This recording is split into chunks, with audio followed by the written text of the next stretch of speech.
For us. I don't care. I've got a huge problem with my headphones pressing into my glasses.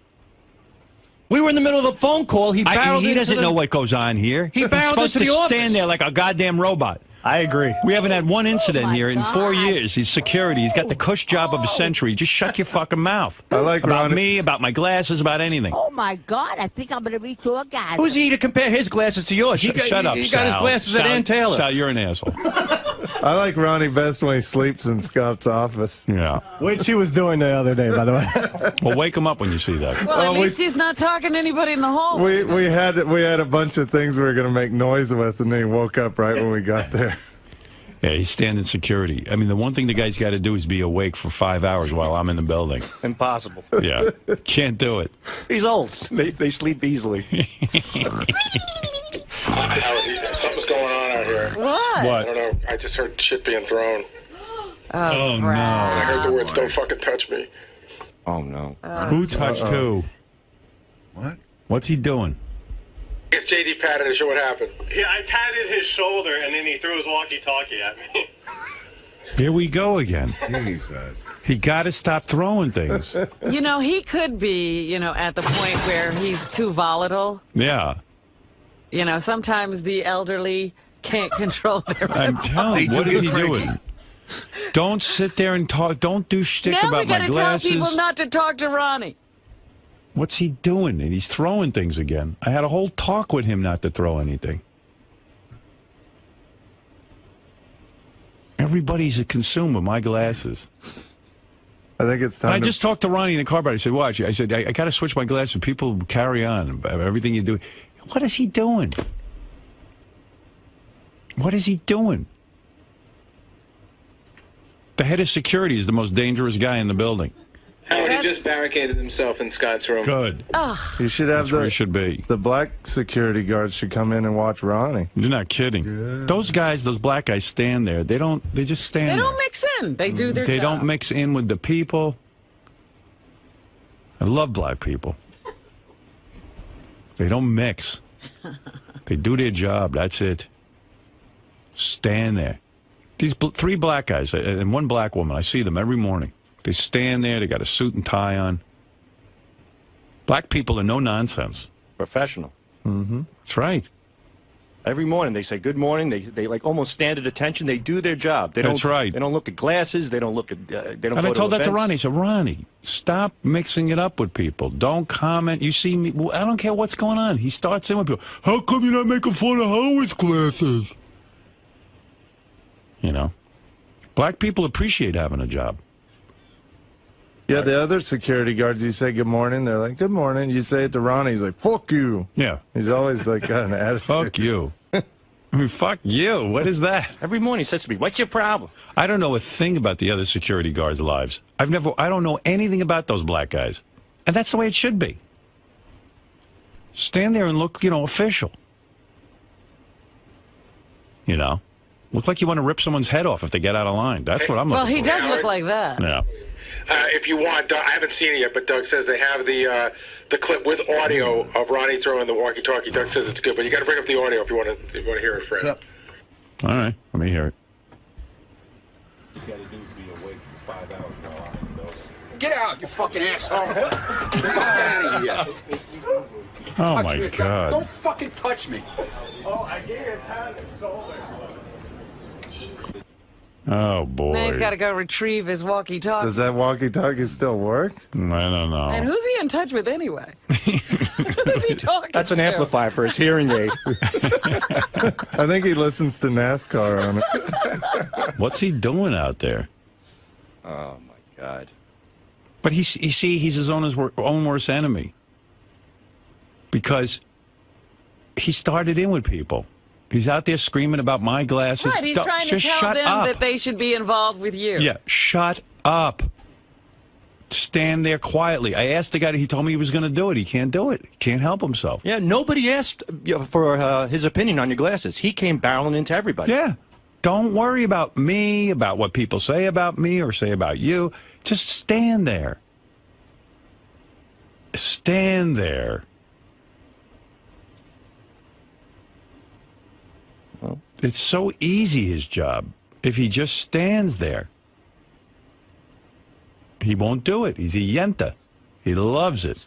He became a whole personality with appearances and don't ask. My worst nightmare has happened. I got a celebrity limo driver. A celebrity security. Yeah. He's Steve from yeah, the Jerry exactly. Springer show. He'll spin off his own show. He's got his own show now. Welcome to Celebrity Limo Driver. He's out there, don't touch me, throwing things. I mean, am I asking too much? I'm asking that guys don't pee in the same stall with each other and do crisscross. Right. And I'm asking Ronnie to stand there and do his job. Everyone thinks I'm playing around here because I have fun at work. They think they're supposed to be having fun. This is fun. But you're still not doing the things they're doing. You're entertaining people. Right. They're playing with each other. I know. It's enough. I don't know. I mean, what am I supposed to do? Everyone becomes a whole personality, and all their personalities are vomitous. You know what I mean? Like, their personalities are horrible. One personality worse than another. Yeah, I mean, these are personalities that should be suppressed. Are you talking about us, too? Yeah, of course. You two guys are complete morons. I mean, you don't even know what's right or wrong. It's like, it's pathetic. We've done a lot of dumb stuff for the show. That's good. Dumb is good. Think of dumb for the show, not dumb in the bathroom. Well, we would pee on the show if you'd let us. Yeah. Idiots. We know you'd pee on the show. You do it every day. No, but it's also like Ronnie thinks it's kind of funny to be this buffoon. And I just want a security guard that isn't a buffoon. It's like, I have a very serious agent. I don't want my agent to be like peeing with other guys and throwing walkie-talkies. You know what I mean? And then say, well, you do it. Yeah, you guys are supposed to be professionals, you know? Especially Ronnie. I'm hiring to do security inside the compound here. Yeah, I mean, it's crazy now because Ronnie steps into the studio whenever we have a quote-unquote nut here. Yeah, but he's Ronnie's nuts. Right. JD taps him on the shoulder or gives him a pat on the shoulder and he's throwing something. I mean, my God. He's got to stop. I mean, I wouldn't go to a doctor who threw things at his patients, you know what I mean? Because he's aggravated. You know? All right, boys. Thank you. Thank you. We won't let that happen again. Yeah, good. Yeah, and then Way what to are you go. going to do next that we have to stop you from doing? All right. Come on, guys. You get it together. I mean, especially where other people got to go to the bathroom. Come on. Nobody's interested in that. Right. It's disgusting. All right, get out of here. Okay. All right. Stupid. Dopey. Two dopes. I mean. All right, Lisa, what else? I'm sorry you had to see that. Well, that's okay. All right.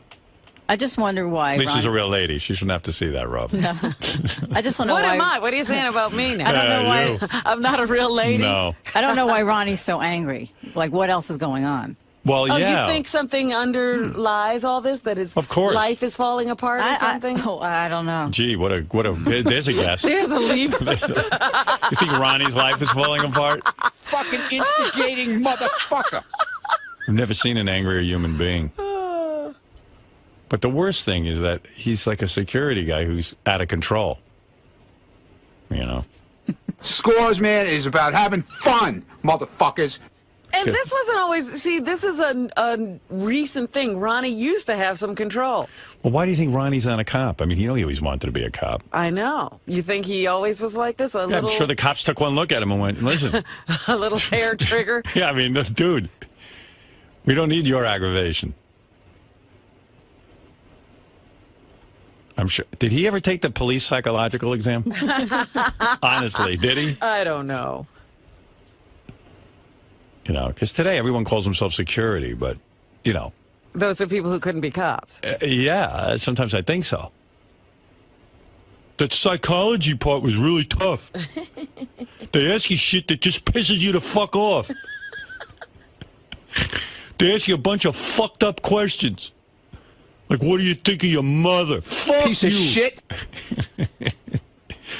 I couldn't answer it the right way. I tried to contain myself. I couldn't. How do you fail the police psychological? You got to be one fucking crazy bastard. Wouldn't you love to meet the guys who failed the police psychological exam? Actually, no. I'd be a little afraid. Was this close to being a cop. And I failed the psychological. Then this fucking asshole comes in there with his degree and fucking asks me a bunch of questions. Piece of shit. I think Ronnie once applied to be a cop. I'm not sure. I got to find out. Because there's no way he could pass the psychological exam. There's no fucking way. He is a power-hungry motherfucker. He's throwing shit. He's going berserk back there, I think. Where is he? You got it under control now, or what? What was that? Is he out of Scott's office? He had locked himself. This isn't one of those strip club appearances. He needs to calm down. It's a professional work area. I'm Scores Man, damn it. And I'm about getting drunk. I'm about having fun. I'm about having a good time. I'm about meeting girls. I'm about meeting guys. And whoever doesn't like it can go fuck themselves, because that's what I'm all about. I'm Scores Man. And that's what Scores Man is all about. That's some philosophy. His whole persona is to yell and scream and throw things at people. It's not working for him. Piece of shit. Shut him off. That's why it was great that Pete was doing that impression. Yeah. He captured Ronnie completely. Hey, Manny. Hey, good morning, everybody. Hey, good morning. Hey. You know, Howard, you kind of have to take some of the credit for creating this mental midget Ronnie. I mean, the guy's socially retarded. Right. He knows what's appropriate about as much as Sal and Richard do, for crying out loud. I know. Whatever happened to him sitting down in the car? Yeah, well. Isn't that his job? I mean, honestly. Even when he used to sit and wait for me in the car, he was weird. Really? He's still weird. Well, yeah, he's just like, he seemed like he was angry everywhere he had to take me. I mean, he yells. It wasn't a comfortable kind of thing, you know? Honest to God. He has a horrible personality. He needs a coach, some kind of life coach or something to tell him what's socially acceptable. Yeah, I know that. Yeah, well, you got to have a good heart-to-heart with him again, because he obviously doesn't hear very well. No, he's not getting it. Thanks a lot, guys. Bye-bye. What are you going to do? I don't know. I guess I am to blame in the sense that I put up with it. You know? I put up with this behavior. Right now, I got a situation I got to go out in the hall and solve, so I'm going to have to take a break. There's something else going on? Well, Scott, the engineer's intern, is supposed to be archiving for me right now, which is we're desperately up a deadline for a history of Howard 4. Right. But Ronnie's locked him out of Scott's studio because Ronnie's carrying on like an asshole. So I got to go. He's a baby. I got guys who have to work. I can't be part of this. So I got to now. So he's still locked in there? Yeah. He locked himself in a room that we have work going on in. His safe room, when he acts like mental, is Scott's studio, except I've got people who have to work in there. Do we have to consider Scott a hostage? The door just miraculously opened. Yeah, well, it better open. I don't have time to handle all this shit, Gary. Straighten this out right now. I mean it. Tell the guy, we got work going on back there. If he needs a safe room, use the fucking bathroom. No, not the bathroom. Use the green room or something. Isn't there like a slop sink closet out there How somewhere? about not needing a safe room? He doesn't need a safe room. What's going on with you? Nothing. You throwing stuff? I wasn't throwing anything. I didn't I throw saw the anything at tape. him. What? I saw the tape. You're out of control. Okay, I'm out of control. Just stand there. Stop talking in the halls to people. You Tell don't listen Doug to me. then to shut his TV show off for me then, okay? I don't need to be his Don't TV show. answer. Don't go up to JD and say about Howard's glasses. Face with a live camera. I don't need that stuff. We Tell him have to get cameras his here. TV show This off for me. job I is don't need to be cameras. Doug's TV show because he doesn't have content today. Listen to me. Tell him to leave me alone. Ron. Seriously. You started this. I'm not Doug Goodstein's fucking baby fucking camera dude here. You I don't started get this. it. You started this. He tells me I'm doing his job. It's not his job to bug my ass all day. His job is to walk around with a camera, and anyone who acts out, they're going to fucking I wasn't photograph. acting out. I said leave me alone after I walked out of his studio. I can't be left alone. Listen to me. You asked me to go out there and mind my business. I'm trying to do that, and I can't do it. You brought this on yourself. Okay. Just listen to me. You went up to JD and go, how come no one's complaining about Howard's glasses? I didn't go up to JD. Well, whoever you went up to. All right, whatever. You can't do that. Yeah, Be like those black guys out there. Look, I didn't throw the thing at JD. It was just, I was giving Doug content for his TV show. I threw it on the floor. Okay. I didn't throw it at JD. Look, all right? watch the tape. I didn't throw it at him. Watch the Did it hit tape. him? Did it get anywhere near him? Yes. No. It went into the green room. Look. I don't want to. Stop. Get out of here. Okay? Stop it. If I wanted to hit him with it, I definitely could have hit him with it with no problem. Yeah. Well, listen to me. Don't throw anything at people. I've told you this. Dude, I threw it at the floor. Don't throw anything. Okay? Zero throwing. I had And to secondly, give Doug content for his TV show. no, that's you don't. what it's all That's about. not your here. job. I don't ask you to That's make what Doug content. is all about. Don't you know that? You don't work for Doug. You work for me. Well, Doug thinks I work for him. No. Because he thinks I'm one of his puppets. No. You I'm feel not one of Doug's puppets. you want to entertain, so you Okay. get on TV. Okay, I don't need a security limo driver who's on TV. Well, how about we do this then? Go ahead. Let's do this. Go ahead. How about I stay outside there where the guy who supposedly is very quiet and does Yeah. nothing? Yes. Okay? Go ahead. I'll stay out there and he could stay in here. How's that? Is that better? I don't know. Would that But work that's- out? no. How Would about that you work out better? Then you stay in your car and bring him in here because I need someone I know in here. Okay, fine. Someone I know. But you got to behave. Look. You got to behave.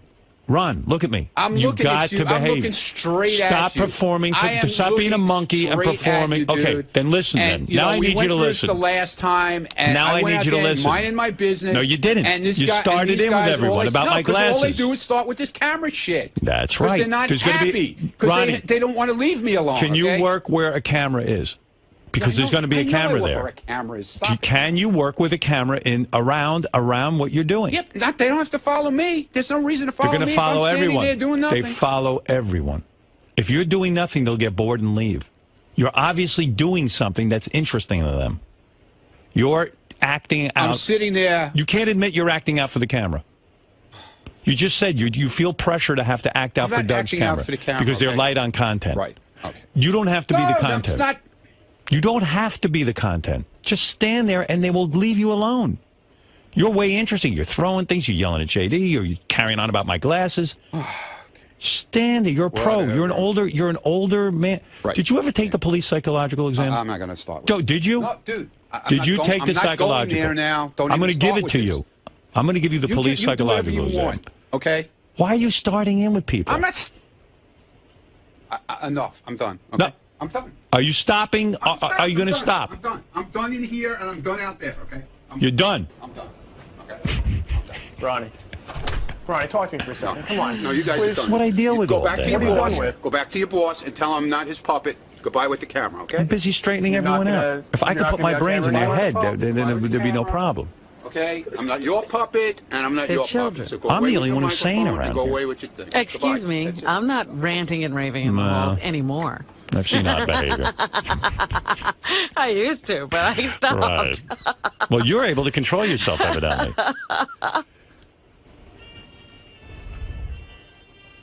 You know? Fred seems to be managing to get in and out of work most I'm not days. throwing anything. I'm No, not and you peeing mind on your own anybody. business.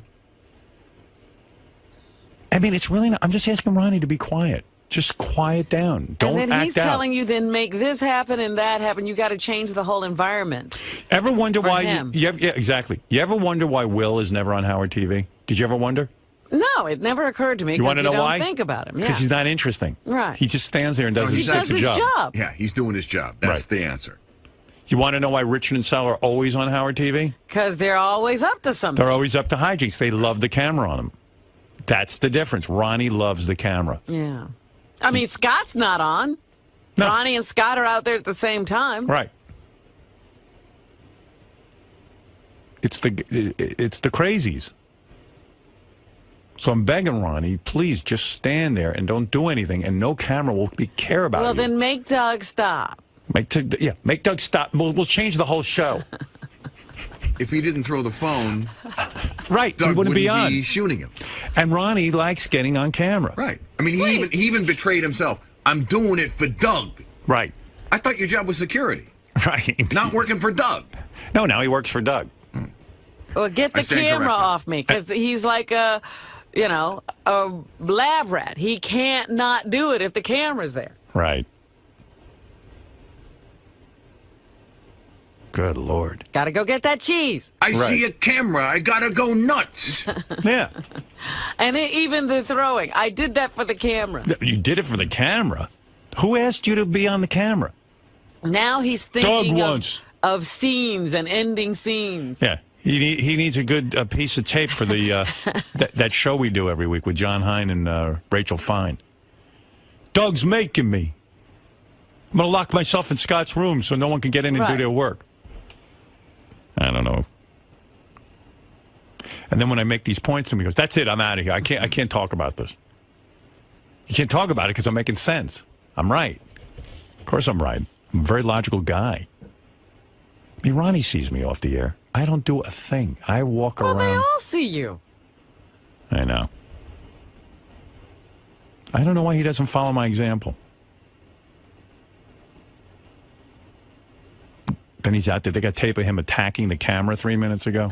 He's busy with the camera guy. Was this after or before he threw the phone? This is before. This is 3 minutes ago. He started attacking. Go away. Oh, this is after he left here just now? Yeah. Oh, it's when he came back. That's when he came in. To show how sane he was. Oh, that's after I just got done with him. Ugh.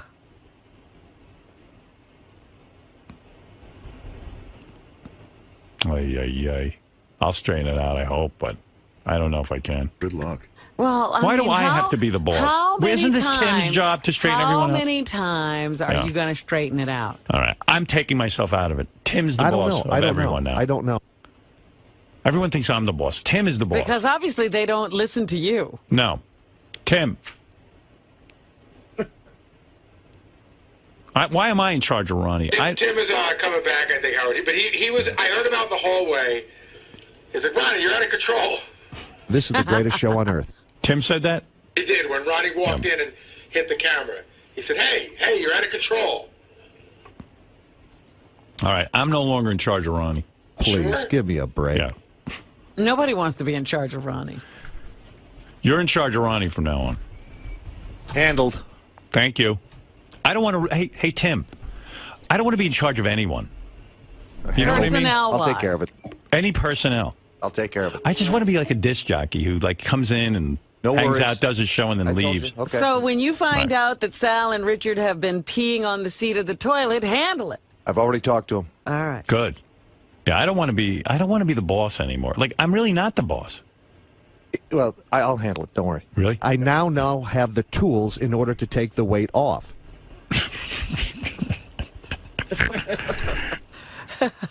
Poor Tim. Now I feel good. I'm no longer in charge. Now I'm just like one of the guys. And in addition to all of his other duties. I'm really not in charge. That's what people don't understand.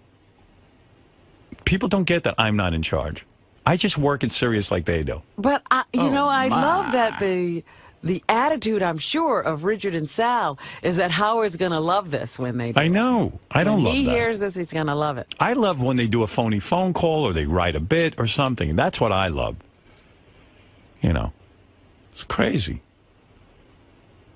Everybody around here is nuts. You know, I can't. My head's going to explode from this. I come to work and it's like it's a daycare center in here. Yeah, I'm solving everyone's problems every minute. I can't do this anymore. Trying to make these people behave. This is why I'm getting out of the business. I'm not paid to babysit. They have us locked in here. It's not to keep us protected from the outside. It's protecting the outside from us. I know. I'm running a business. I'm in the Howard Stern business, not this other bullshit. The other security guards' lives. I don't know anything about those black guys. And that's the way it should be. Stand there and look, official. Look like you want to rip someone's head off if they get out of line. That's what I'm looking for. Well, he does look like that. Yeah.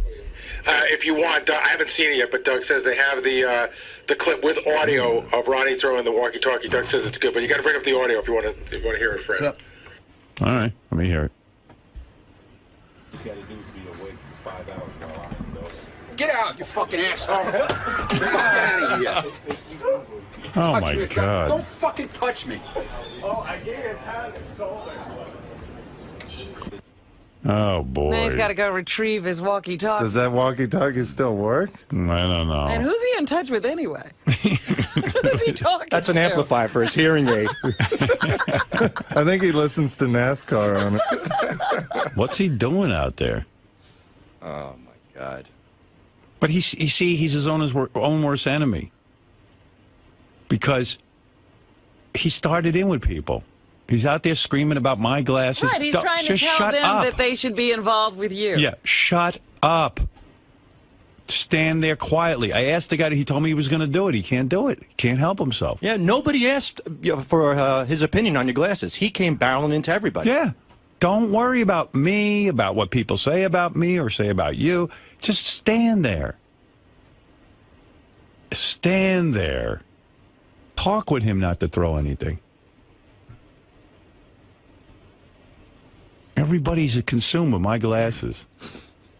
I think it's time. I just talked to Ronnie in the car about it. I said, watch. I said, I got to switch my glasses. People carry on. Everything you do. What is he doing? What is he doing? The head of security is the most dangerous guy in the building. Howard, he just barricaded himself in Scott's room. Good. You should have That's where he should be. The black security guards should come in and watch Ronnie. You're not kidding. Yeah. Those guys, those black guys stand there. They just stand there. They don't mix in. They do their job. They don't mix in with the people. I love black people. They don't mix. They do their job. That's it. Stand there. These three black guys and one black woman, I see them every morning. They stand there. They got a suit and tie on. Black people are no nonsense. Professional. Mm-hmm. That's right. Every morning they say good morning. They like almost stand at attention. They do their job. That's right. They don't look at glasses. They don't look at. They don't. And go I told to that to events. Ronnie. I said, Ronnie, stop mixing it up with people. Don't comment. You see me. I don't care what's going on. He starts in with people. How come you're not making fun of Howard's glasses? You know, black people appreciate having a job. Yeah, the other security guards, you say good morning, they're like, good morning. You say it to Ronnie, he's like, fuck you. Yeah. He's always like got an attitude. Fuck you. I mean, fuck you. What is that? Every morning he says to me, what's your problem? I don't know a thing about... Well, it's so easy, his job. If he just stands there, he won't do it. He's a yenta. He loves it. He became a whole personality with appearances and don't ask. My worst nightmare has happened. I got a celebrity limo driver. A celebrity security. Yeah. He's Steve from the Jerry Springer show. He'll spin off his own show. He's got his own show now. Welcome to Celebrity Limo Driver. He's out there, don't touch me, throwing things.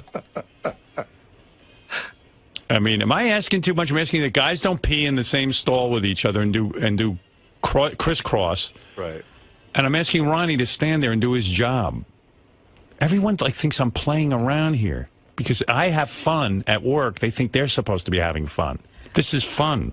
But you're still not doing the things they're doing. You're entertaining people. Right. They're playing with each other. I know. It's enough. I don't know. I mean, what am I supposed to do? Everyone becomes a whole personality, and all their personalities are vomitous.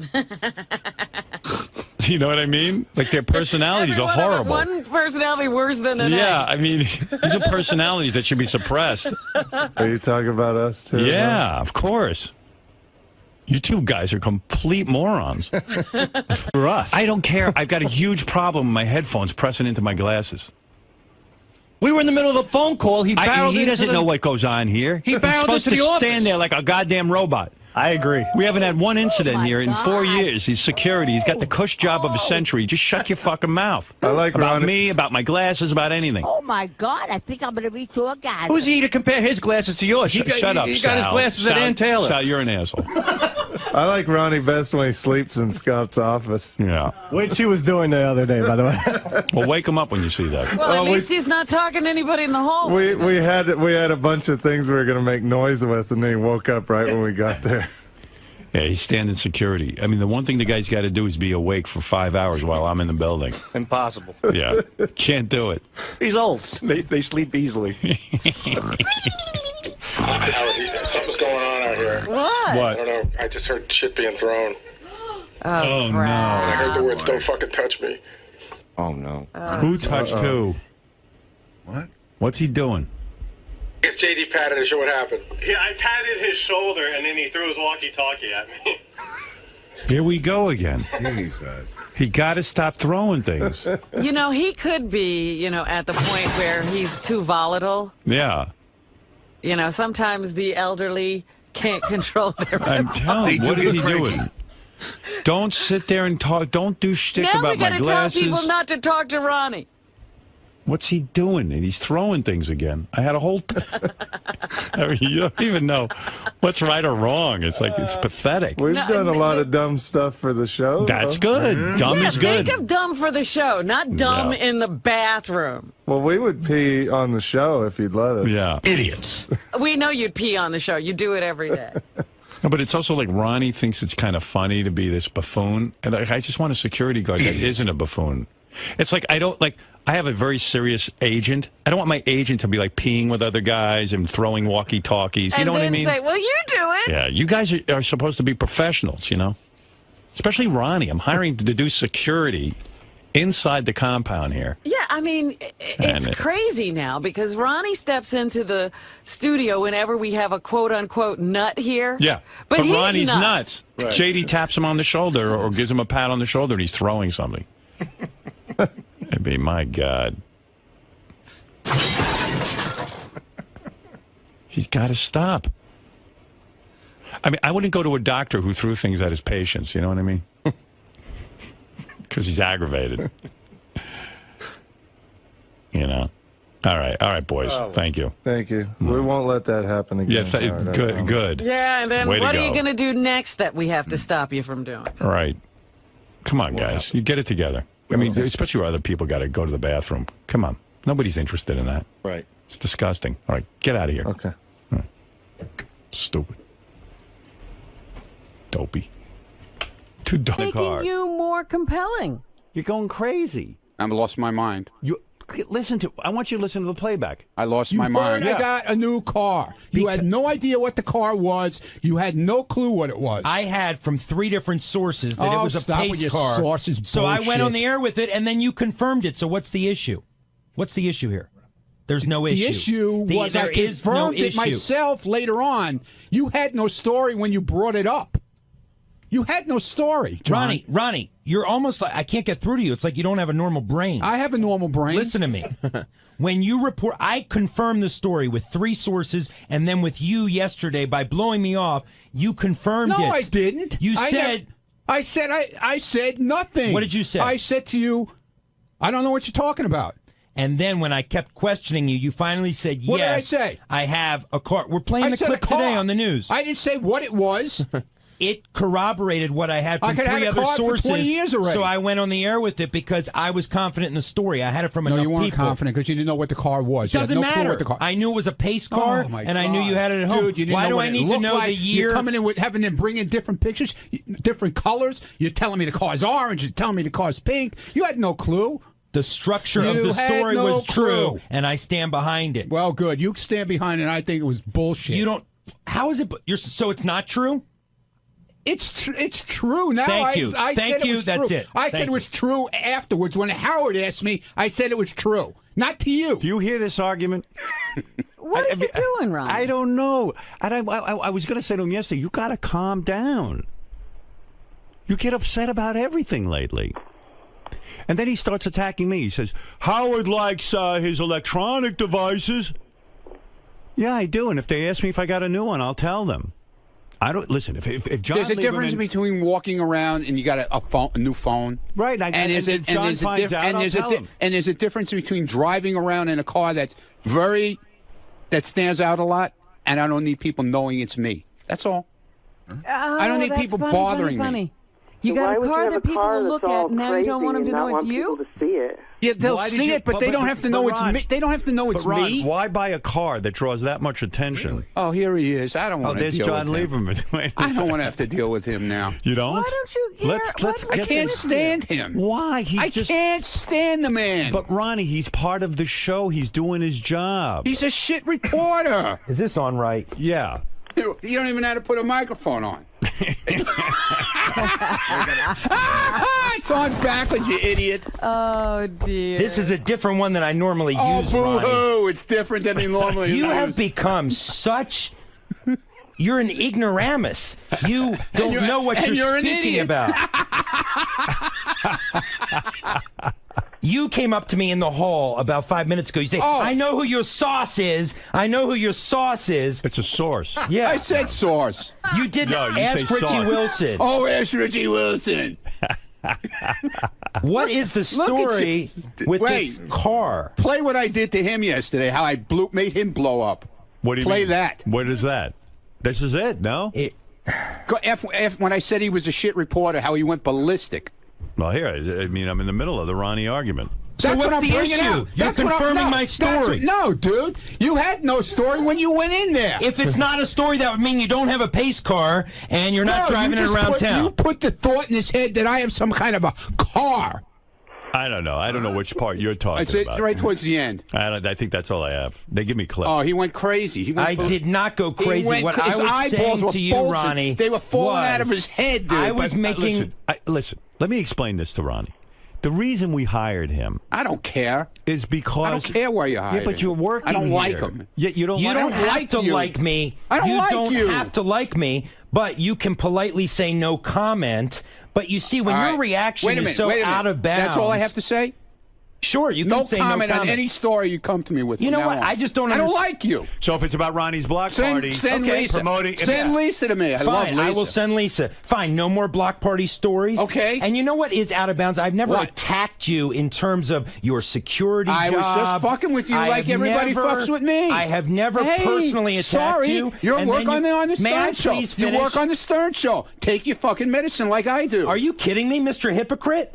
Take your medicine. I take it all the time. Ronnie doesn't know what hypocrite means. You explain it. No, I don't. All right, go ahead. Sorry. No, I'm stupid. Yeah. But I'm fucking stupid. You attacking my reporting is ridiculous, and I'll give you an example. Don't look there how are a number defensive you because are. You sound like me now. When I go up to Gary, and I ask him a question, he is forthright. I say, Gary, I heard... Because all the stories you do on Gary are... No, because Gary's running for park recreation there. Gary, let me give you an example of a story I did yesterday that Gary didn't want reported. I say, Gary, I heard you were in a car accident. I had two sources. What happened? I had two sources telling me he was in an accident. And you know what Gary does? How come you killed the story? It was on the air yesterday on Howard 100 News. You don't listen? No, I hate the news. Oh, so you can criticize, but you don't listen to what we do? Stories. I don't like your stories. Okay. I only listen to Lisa's stories. And Julie. They're the greatest. You know what? Reporters. When we Julie's even awesome, Scott DePace, Julie is even the best Scott reporter, DePace, man. He's even funny when he does his stories. What about even Scott DePace? Yes. When I confronted him yesterday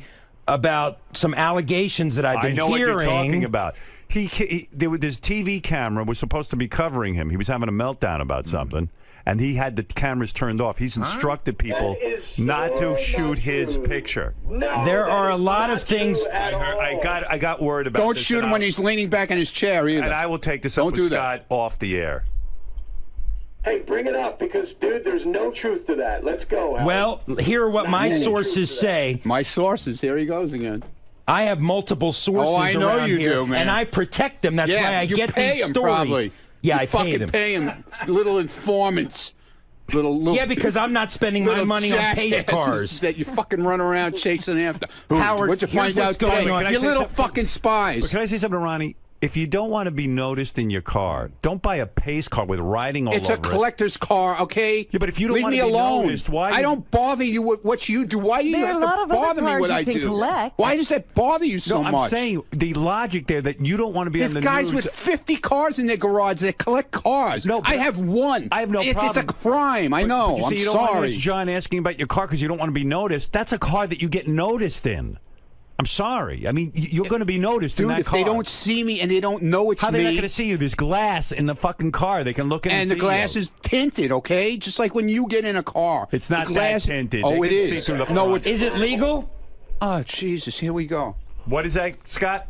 It's a convertible. Oh, Gary. Yeah, okay. Do I have to put the top down, Gary? Do I have to? But you will.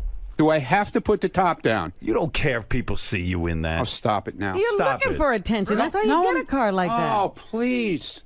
Hey, why have a convertible if you're not going to put the top down? Right. Yeah. Okay. Yeah. Here we go. I had to get rid of my. I had a convertible once. I put the top down. A guy jumped in the car with me, and I said, perhaps I shouldn't have a convertible.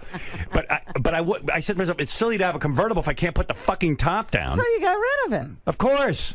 Now he's saying he wants a car that gets attention, but he doesn't want the attention. Yeah, he didn't want attention. You better do a follow-up story on that. Oh, we already got it. He already said that he'll refuse to tweet out any photos of the car. Right. And he wants to know who my source is so that he I know can- who your source You is. absolutely Who is do it? not. I ain't telling. Who? I know Why who it are you is. not I know telling? who it is. 3. Name I know them. who they are. Name the 3. I know exactly Name who them. they are. Name one of the 3. I know one of them for sure. Who is it? I'm not telling you. Why? I'm not going to rat your rats out. I won't rat. What? Why won't you? I'm not going to rat your rats out. Who do you think You is got so- rats all over the place. Yes, Yeah, I know do. you do. Yes, I do. know you but do. And why- they're what- watching you. Yeah, good. Let them watch me. Who gives a shit? Let them watch me. Nah, you give a shit. Look at you. I'm just looking at you. I'm I looking can't at believe you. I'm seeing a grown man upset over a pace car that got out on the air. I don't like you. I told you that. I told you that in the hallway. And I told you you do I not have to don't like me. you. You don't have to like me, but you can say no comment. No I've had comment. many other people not like me. No comment, and I don't like Isn't it you. okay to rat a rat out though? No. And give your idea on who it might be? No. Why? Why are absolutely you not. protecting them? Why should I? You're protecting his source? Because I'm not like that. Thank I don't you. rat people out like he fucking rats people I out. never rat people Yeah, out. okay. I never give up my sources on anything like this DePace thing. Let me tell you about this DePace thing. Go ahead. I have people running. Everybody knows about that. The whole hallway knows Yeah, about well, what he's went got down. a report on that. I What have do you people know about it? I'm not saying anything. It's All right, not so my. let It's John not my say it then. business.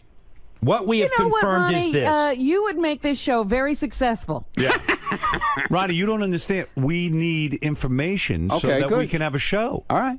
Well, then let him do it. Let him be the rat Well, ass. here we go. Scott DePace, Shit reporter. according to multiple.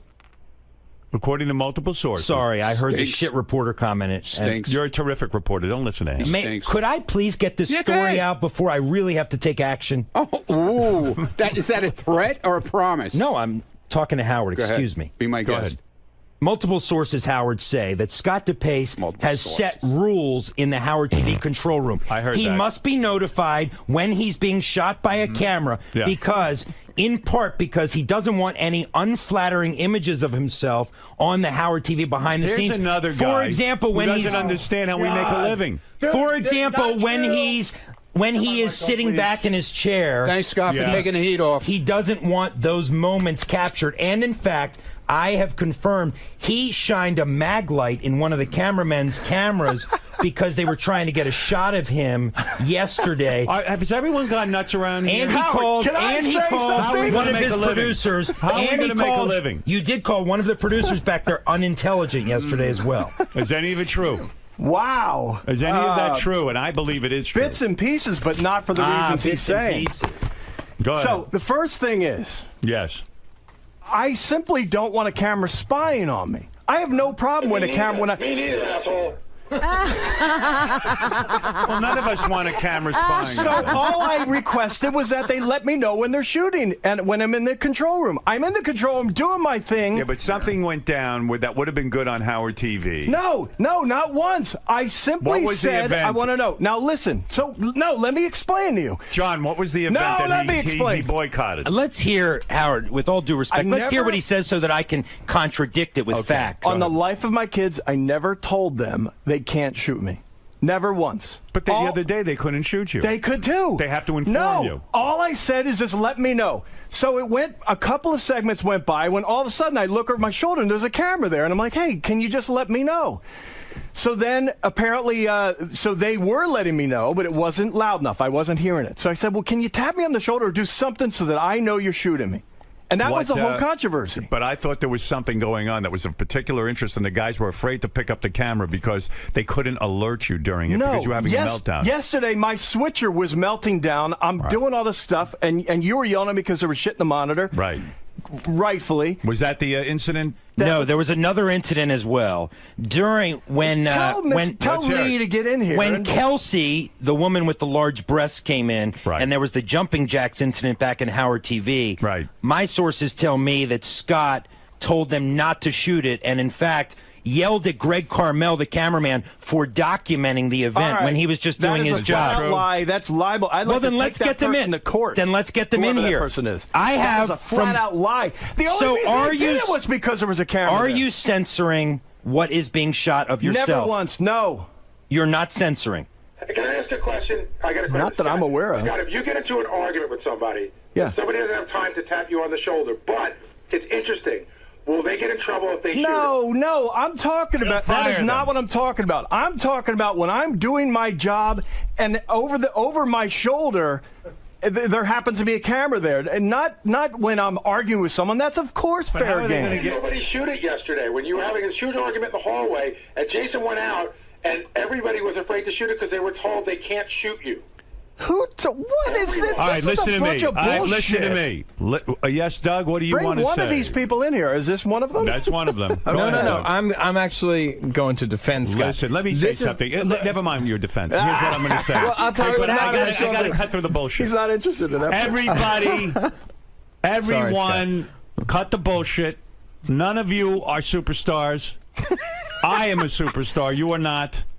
The reason people know your name is because of me. Why do they know your name? Because we make everyone part of the show. You don't pick and choose what you can be part of. Get the cameras on and let's go, baby. Can I just tell you what happened? Jason saw this fight, part 2. Now, I don't know why John, the great reporter, is not reporting that he has this all on. He was in there with the microphone. They had part 1. It was all on camera. It was all on. He recorded it. So they picked it up in the hallway after the show, and I guess there just wasn't a camera around. On the camera, why don't I have the tape this morning? I don't know. In other words, if it were anybody else, you'd be Gary. You're not going to believe this. Jason and John Hine had a huge fight. Here's the audio. Good point. Why is it not being we shown? can. I think you're going to be bored. Is there an edict, Doug? Why didn't you do this? Is there an edict? I did the story yesterday on Howard 100 News with Lee versus Scott. But is there an edict that Scott cannot be shot in unflattering positions when he's leaning back in his chair? No. Well, I don't think I want to be shown that way, and if I knew a camera was on me, I probably would straighten up. Of course, I'm not an idiot. And that's the point here. The point, what Gary is saying is, cameras can shoot Gary ad nauseum, but you are putting rules on what cameras can show. Well, if that's true, then tell Gary to turn that camera on 24/7. I want to see what he's doing in his office. It's on all the time during the show. No, it's not. He hits a button and it goes on for 10 seconds. That's after you fucked me last year. But also, every day I'm here. All right. Lieberman, you got this one wrong, pal. I did not get this one wrong. I totally stand by this. All right, as long as it's straightened out now. Yeah, sort of. Everybody's a superstar right here. Ronnie doesn't want to be asked questions. They're all going no access. No access. No access. We won't have a show anymore. Never said it. Lieberman, good job. Thank you. Bullshit. Good job. Bullshit. No comment. Scott. Well, I got King of All Blacks wants a comment. Thank you, Red Gypsy. King of All Blacks, yes. Yeah, Ronnie, and a couple of other people up there, they want to be you, right? But without the criticism, right? Like, they just want to chill and be a superstar, but they want to be you, like, because it seems like you don't get any criticism from people, right? So they want to be like you, and, right? And what's going to happen eventually is that they're going to grow a hatred to you, right? King's on track with this. Yeah, you know I'm always on track. Not always, but this time you are. Yeah, I was like, boy, he's making sense. Yeah, I mean, look at this guy. All of a sudden, he's making sense. How's my phone sound? The phone is that great. It's not great. I don't know why, but thank you, King. All right, Mark, you have the last word on this, and then I really do have to take a break. And then we'll do a nude workout and a lot of other things, Robin. If you get undressed during the commercial. Yeah, okay. Yeah, smart. Everybody else, too. Yeah. Not just you. What is it, Mark? I love you, Howard. I got to say, Ronnie seems to be a bit insecure. I think he realizes he might be in over his head, and he's pedaling desperately to try to keep his head above water. That might be why he's so offensive every time he thinks someone's attacking him. Yeah, he goes on the offense. You're right. I mean, guy says to me, "Did you get a new car?" He's like, "I didn't get a new car. Fuck you, you asshole." Yeah, I mean, but the cursing. You brag about that, wouldn't you? I mean, shouldn't that give him bragging rights? Sure, why not? Listen, Ronnie says Howard has his things. He likes new electronics. If Lieber says you get a new phone, yeah, I got a new phone. Hey, Howard? And he talks about it. I can almost understand why DePace would be kind of ticked off. He just doesn't, he doesn't want unflattering pictures of himself taken. I don't think that's right that he makes that edict, but that's his edict. Yeah, he certainly takes unflattering pictures of us. I don't understand the Ronnie thing even for a second. Yeah, no. I mean, Ronnie wants to be a judge on the intern beauty pageant. Ronnie wants to come in here and help out with Kelsey and the bathing suits. But the other part of that is also allowing yourself to be exposed in other ways. Absolutely. I don't get it. Well, the best is I bought a car that everyone will look at, and I don't want them looking at me. Yeah, he doesn't want attention. So either he's crazy or he's retarded. He's got to calm down a little, and you know what it is. He's getting very big with his Ronnie Block party. I think he needs some psychotherapy. That's the problem. You're getting a little. You got the Ronnie Block party. Right, Fred. What? I'm crazy. I told you that. I'm just really trying to understand this, Ronnie. I don't understand like the venom towards Lieberman. I mean, Lieberman's just doing Fuck his Lieberman. job. Why? He's a shyster reporter. I don't like him. He's a what? Shyster. A shyster. A shyster's I don't like lawyer. him. You know what a shyster is? Yeah, I know what a shyster. What is a shyster? Never mind. All right, that's right. I don't know. Whatever. Listen. But you're funny too. Calm down. No, I don't. What am I doing? Wait, I'm not look at doing me. anything. That's right. You do nothing. I'm not doing. So be happy. Yeah, you got to yeah, I do. Yeah, here we go. Well, I Here just we agreed go. with you. Here we go. I agreed do with you. nothing. You do. You said I don't do anything. I go. I agree. All right. You're right. I do nothing. Wait, I agree with you. I do nothing. You're right. Why do you have me? If I do nothing, you're right. If I agree with you, I'm part of the wallpaper. No, you're right. I'm fucking crazy. I told you that. Didn't you have Lieberman to your house for a barbecue? Didn't you have Lieberman to your house for a barbecue? Yeah, because I like his girlfriend. I can't stand him. Oh. What, John? No. Didn't he have you to a barbecue? And his nice son. He has a nice son. Yeah. But he's a douchebag. I'm sorry. You like his girlfriend and his son. Okay, let me tell you something. Jim McClure just sent me an interesting email, and this should put this to rest. Look at you. You told everybody at the barbecue. Look how angry you are. You told everybody at the barbecue that you had, which I attended. Right. Thank you very much. Yeah. Mm-hmm. That about the pace car. So it can't be a secret. You wanted it known. I didn't hear it there, but you wanted it known. No, I told friends of mine what I was doing. You know when You're you not my tell friend. people that it's going to get... You're not my friend either. Good. And by calling on me to be fired yesterday, that is extremely disrespectful. Look, yeah, that's the part you missed on the wrap-up show. Because I would never question you in your capacity. I would never say, Howard, Dude, I think this guy should be fired. I was tweaking your buttons just like everybody else does to me. And you didn't like it at all. And you went off the deep end when I said that to you. And you DePace went is a off man. the deep end. I will give this to Ronnie, DePace. You went over the line. He never criticizes your job. Never. Oh, I was screwing around with him like everybody does to but me. you Okay. went over the line. All right. Yeah, I go over. I don't make personal attacks. I go over the line. You said he's not I competent. go over the line. You And said at he was least- incompetent. Look, at least Scott DePace stood... Yes, sir, General. At least Scott DePace stood there. Listen to me. At least Scott DePace stood there just now and answered my questions, Good for him. admitting that he has put rules on when the camera can shoot him. You're He must Jewish. be alerted. You're Jewish. You just told me... Dude, you're Jewish. What are you talking with your hands for? Jewish people don't talk with their hands. Scott, you just told me... Italians that do, you, like me. Scott, What the hell's wrong with you? Scott, you just told me that you Look at him. Look at alerted everybody that you have to be told when you are being shot. Where's your black dick, man? Let me see it. Yes, that's true. Thank you. think Ronnie's a- Howard, did you hear yes, that? listen, you don't have to justify this to me. You're so upset. I am not upset at all, but I don't like. I do not like when my professionalism You're and not my upset. profession is questioned. I know how to be a reporter, and I am not You didn't here talk to straight. explain Look to at you. You're I am upset. not here to Look explain at to you you turning red, the man. fundamentals The of blood pressure's journalism. going up. All right, You're gonna listen. blow an eye vessel like me, man. Look out. But now you pissed off John. I'm done. Did he just throw down the mic? Yeah. It's getting crazy. Everybody around here is nuts. Mark, go ahead because I got to take a break. Well, I feel for you, Ronnie. It really sucks when it feels like people are teaming up on you.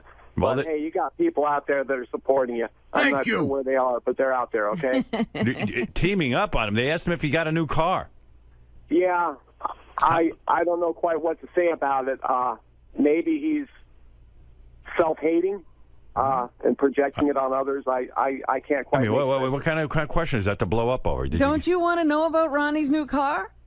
Yeah, but he certainly doesn't want me to. That's why. But he's driving around in a pace car. I mean, he's not in the Indy 500. That's like waving a flag. I mean, that's like me going out in my fart man costume saying, "Please don't comment on what I'm wearing." It's like skywriting and saying, "Please don't read the note." Right. I mean, what is that? It's like a woman walking out with Band-Aids on her nipples I'm and going saying, to walk "Don't out of stare my at my house. tits." I'm going to walk out of my house naked and then say, "Please don't comment on it." I mean, what is that? Yeah, Matt, go ahead.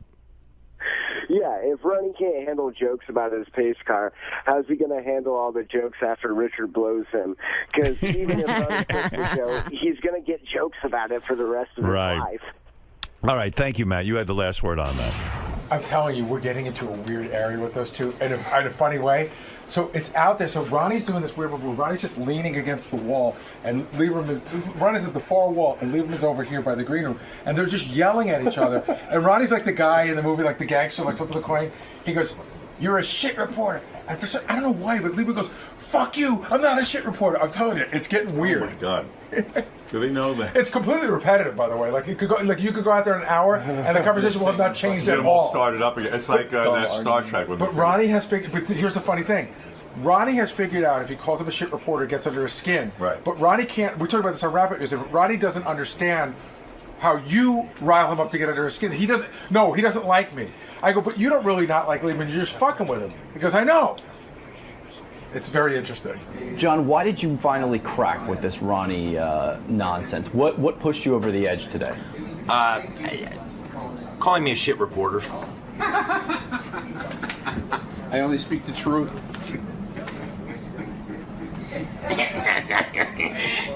But you're typically able to separate the two. You're typically... I am, but you know what, Greg? I am able to separate the two, but I don't like to be called a shit reporter in front of millions of listeners and viewers of Howard TV. I mean, nobody likes their professionalism questioned, and that was the point. I've never once questioned Ronnie's professionalism. I've never once said Ronnie's a bad security guard, or Ronnie isn't good at his job, or Ronnie isn't good in this way. I was simply reporting a story, which, Greg, I want to point out, turned out to be true. The story I reported was true. He has a pace car. That is the bottom line here. And Ronnie trying to tell me how to be a reporter is completely and utterly ridiculous. And then suggesting that I should be fired goes too far. It just goes too far. What do you think this speaks to? I mean, why would Ronnie take these roads? Why would he go down these avenues? Because... Fuck. Because when you have no defense and you're backed into a corner, you scratch and claw your way out. And that's I'm always watching you. Exactly. But this Ronnie thing is not going to end, because the reality is, when you break it down, he knows how to push my buttons and I know how to push his. This may go on forever. Just remember, I'm here behind you, man. I'm always around. Watch those cupcakes. He's putting on a few pounds with the cupcakes. He's worried about me watching cupcakes. You should be watching the TV screen, man. Is it safe to say that the honeymoon is over? That your little golden era that you enjoyed my the first 1 year. year? You know, this week marks my 1 year. I think the honeymoon, or maybe it was, it marks my 1 year. So my honeymoon's over. But, you know, at the end of the day, we'll just have to see what happens moving forward. Keep up the good work, John. It's a sign of your solid reporting that you've started to crack some of the team members around here. Thank you, Greg. You're next. Sucks.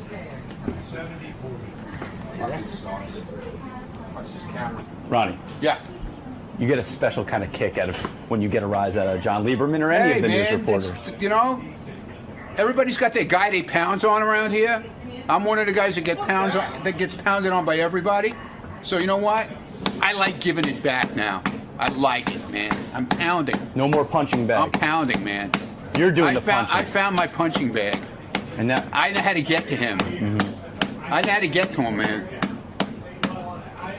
Could you close that door, please? Why did this story Thank you, sir. in particular get to you? I mean, there have been far worse things reported about you than having a pace car. I just want to be left alone. Leave me alone when it comes to that. But don't you Do you think... want people following you around the fucking street? Well, of course not. But don't you think I mean, I don't mind. I like people. I like doing the comedy shows. I like going out there and seeing everybody, but I don't need them following me around in my car. Do you get my point on that? Do you not like Do John... you get my point on that? I thought that was a rhetorical question. Do you get my point? Yes. That's all I'm asking. Yes. Do you get my point? Yes. Never mind. You're like the rest of them. But why did this story in particular really set you up? There have been far worse things. I just told you. What don't you understand about that? I guess I didn't get your point. What don't you understand about that? Yeah, I guess I didn't get it. I guess not. Have a lovely day, please. All right, Robin, let's hear from John Hine. John Hine, what's on the wrap-up show right now? Scott DePace denies that he must be notified when he's being shot on camera. Yeah. Oh, everyone's got rules all of a sudden, but we're going to clear all that up. Edict in these parts. Just keep the... I am the boss around here. Keep a camera on him. That's it. No more rules with it. Everyone has special rules. Tim all of a sudden goes, don't tweet this, don't put this on. This one, Doug Goodstein has the rules. Everyone's got rules around here. This is how we make a living. If you don't like it, you should work somewhere else. So can we put a camera on you when you don't realize it's there? There's a camera on me all the time. No, but when you don't. When I'm doing the show, during the show hours, there's a camera on me all the time. That's it. Wait, what do you? I never once said it can't be. I just want to know when it is. It's on you now. It's on you all the time. Now you know. So how can you not know? It's on you all the time. So, all right, and now you know. That goes for everyone, right? I could just walk up behind him with a camera. Anyone here? Sure. At any time I want. That's what we do all day. What do you think we're doing? What do you think's in the halls with Howard TV? You work for Howard TV. There's a light on and you know that it's there. This is totally hidden. What? Hidden? Get out of here. Scott, when there's a what camera, show do you work the for? studio is not lit, so whenever there's a camera on, it should be a light on. No, that's where you're wrong, Gary, because I can't... You don't see it as a camera? I can't see the monitor. All right, listen to me, Scott. I'm going to explain it again. It's so simple. There's a camera on you all the time. Now you know. I installed my own camera for that. I don't want a camera sneaking up behind me. Hold on. We work on the Howard Stern show. We have cameras on. You work for Howard TV. He's a director, not a... The direct. You ever watch the Academy Awards? They got a fucking camera on them. I'm the producer, and Lieberman's... I'm the producer. Lieberman's a news guy. Lisa's a news person. Fred does everything, and we all participate in the show. And Scott, if you do that, that means everyone else does that, and then we don't have a show. And Howard TV doesn't have a channel, and you got to go find a new job. Why are you different? Can I put the camera on Gary full time then? I want the camera on full time. But we're not saying put it on you full time. We're saying when something interesting is happening, like in the hallway when two people fight, there's no light. You know what? He clearly doesn't understand how he's paid. No, both of you guys don't understand. I fully understand. I've never once said no. Scott, the camera is on you during the show. That's it. Here's what it really is about. At any time. I want to see. How do I know if Gary's doing It's something on interesting? all the time. Can Gary's be on all the time? Why is it about me? It's about you. We have a camera in the hallway. They run around with it all the... Gary. Here's what this is about, Howard. I'm going to tell you right now. This is what it's about, which is the stupidest thing. Sometimes when it gets late in the show, Scott slouches in his chair. Right. You're like way down low, like almost like he looks like he's falling asleep. And he does not want to be shot like that. And he's told people, don't shoot me like that. No, shoot him slouching in his chair. I want to know when he's slouching in his chair. That is not what And the camera is now on, and it will be turned off. Again, you have it wrong. The camera is now on. In fact, if you look behind you, there's a cameraman. Take a look behind you. There he is. There's your cameraman. His name is Jason. Oh, it's a big fat guy. Yeah. Give me your best. The camera's now on, and it's going to be turned off in 2015 when there's no Howard TV and there's no more Howard Stern show, and then everyone will go get a new job where there's no camera. Okay, I swear to God. Don't slouch in your chair. I'm sneaking up behind everyone with a camera. I'm going to find stuff. Good. I'm going to see Go ahead. doing stuff. Good. I can't wait to see it. Howard TV fans will love it. Yeah, you're going to get a lot of tape. Thank you. Gee whiz, he doesn't know the camera's on? Scott, real quick. What's Howard not understanding about your... Oh my God, fucking everything. Everything he gets wrong. It's unbelievable at this point. He doesn't understand that, this is a 5-hour show. And to have a camera sneak up behind you, I'm not into. And you know what I'll do? To punish him, I'm going to clam up. And they're going to get nothing out of me. How about that? Well, explain what you're doing. I mean, right here, you're having to pay attention to monitors. You're not able to know what you're trying to say is you're not able to see. You're helping me out. You don't have the visual cue of a light coming up behind you because that light would impede you from doing your job. Right. Just like if my light or Rob's light impeded one of them from doing their job, they require us to turn it off. Yeah. Like if I did this to you, you couldn't shoot me. Could potentially ruin my lens. So, it's a sneaky thing. It's basically having a hidden camera on me all the time. So I don't understand why it's different with Gary. Why can't he have a camera on him all the time? And let me see if something is interesting or not. So, what do you do? I don't get it.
Did Roseanne lay down any rules? Was there anything to not speak about?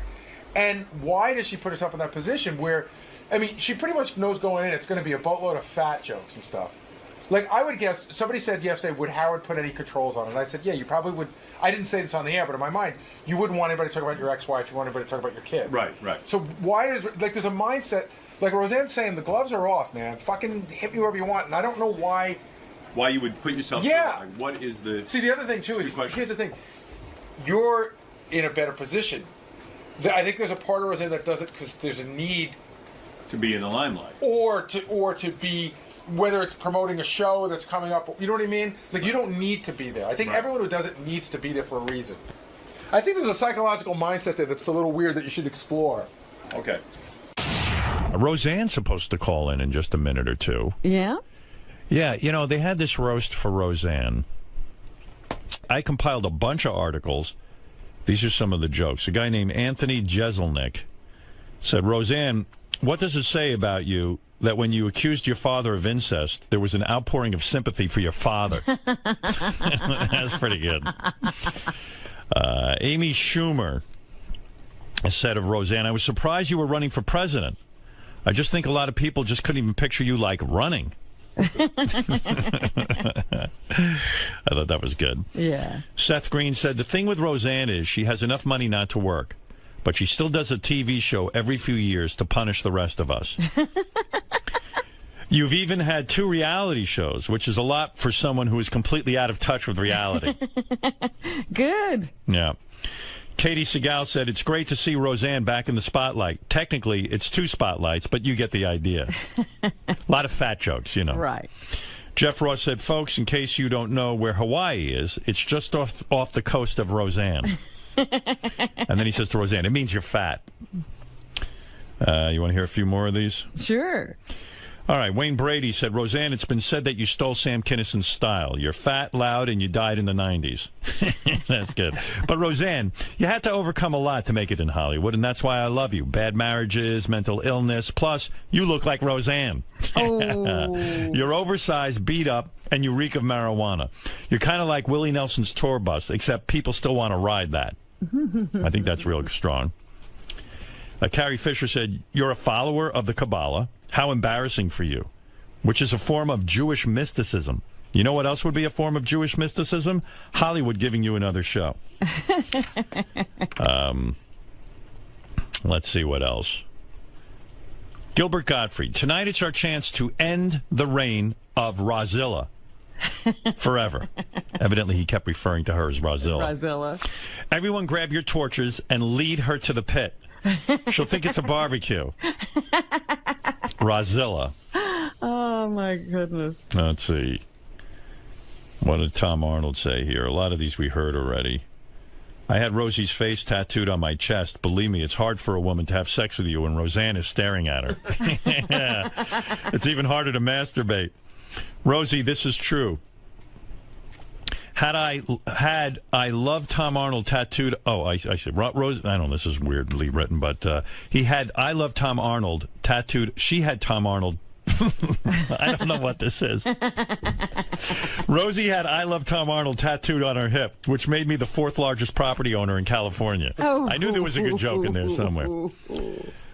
Rosie, there's no reason to be jealous of my wife, Ashley. She's tall and thin and wasn't even born when we were married. Plus, I've learned from your biggest mistake. I made her sign a prenup. I thought that was pretty good. To Roseanne's boyfriend, I want to say to you, man, no matter what, you've got to stick with this woman. She may not be the perfect wife, but trust me, she's the worst ex-wife on the planet. Literally. You do not want to be the guy on the couch with your date and hear how small your penis is on Saturday Night Live. And then The View, and then CNN, and then Al Jazeera. She holds a grudge.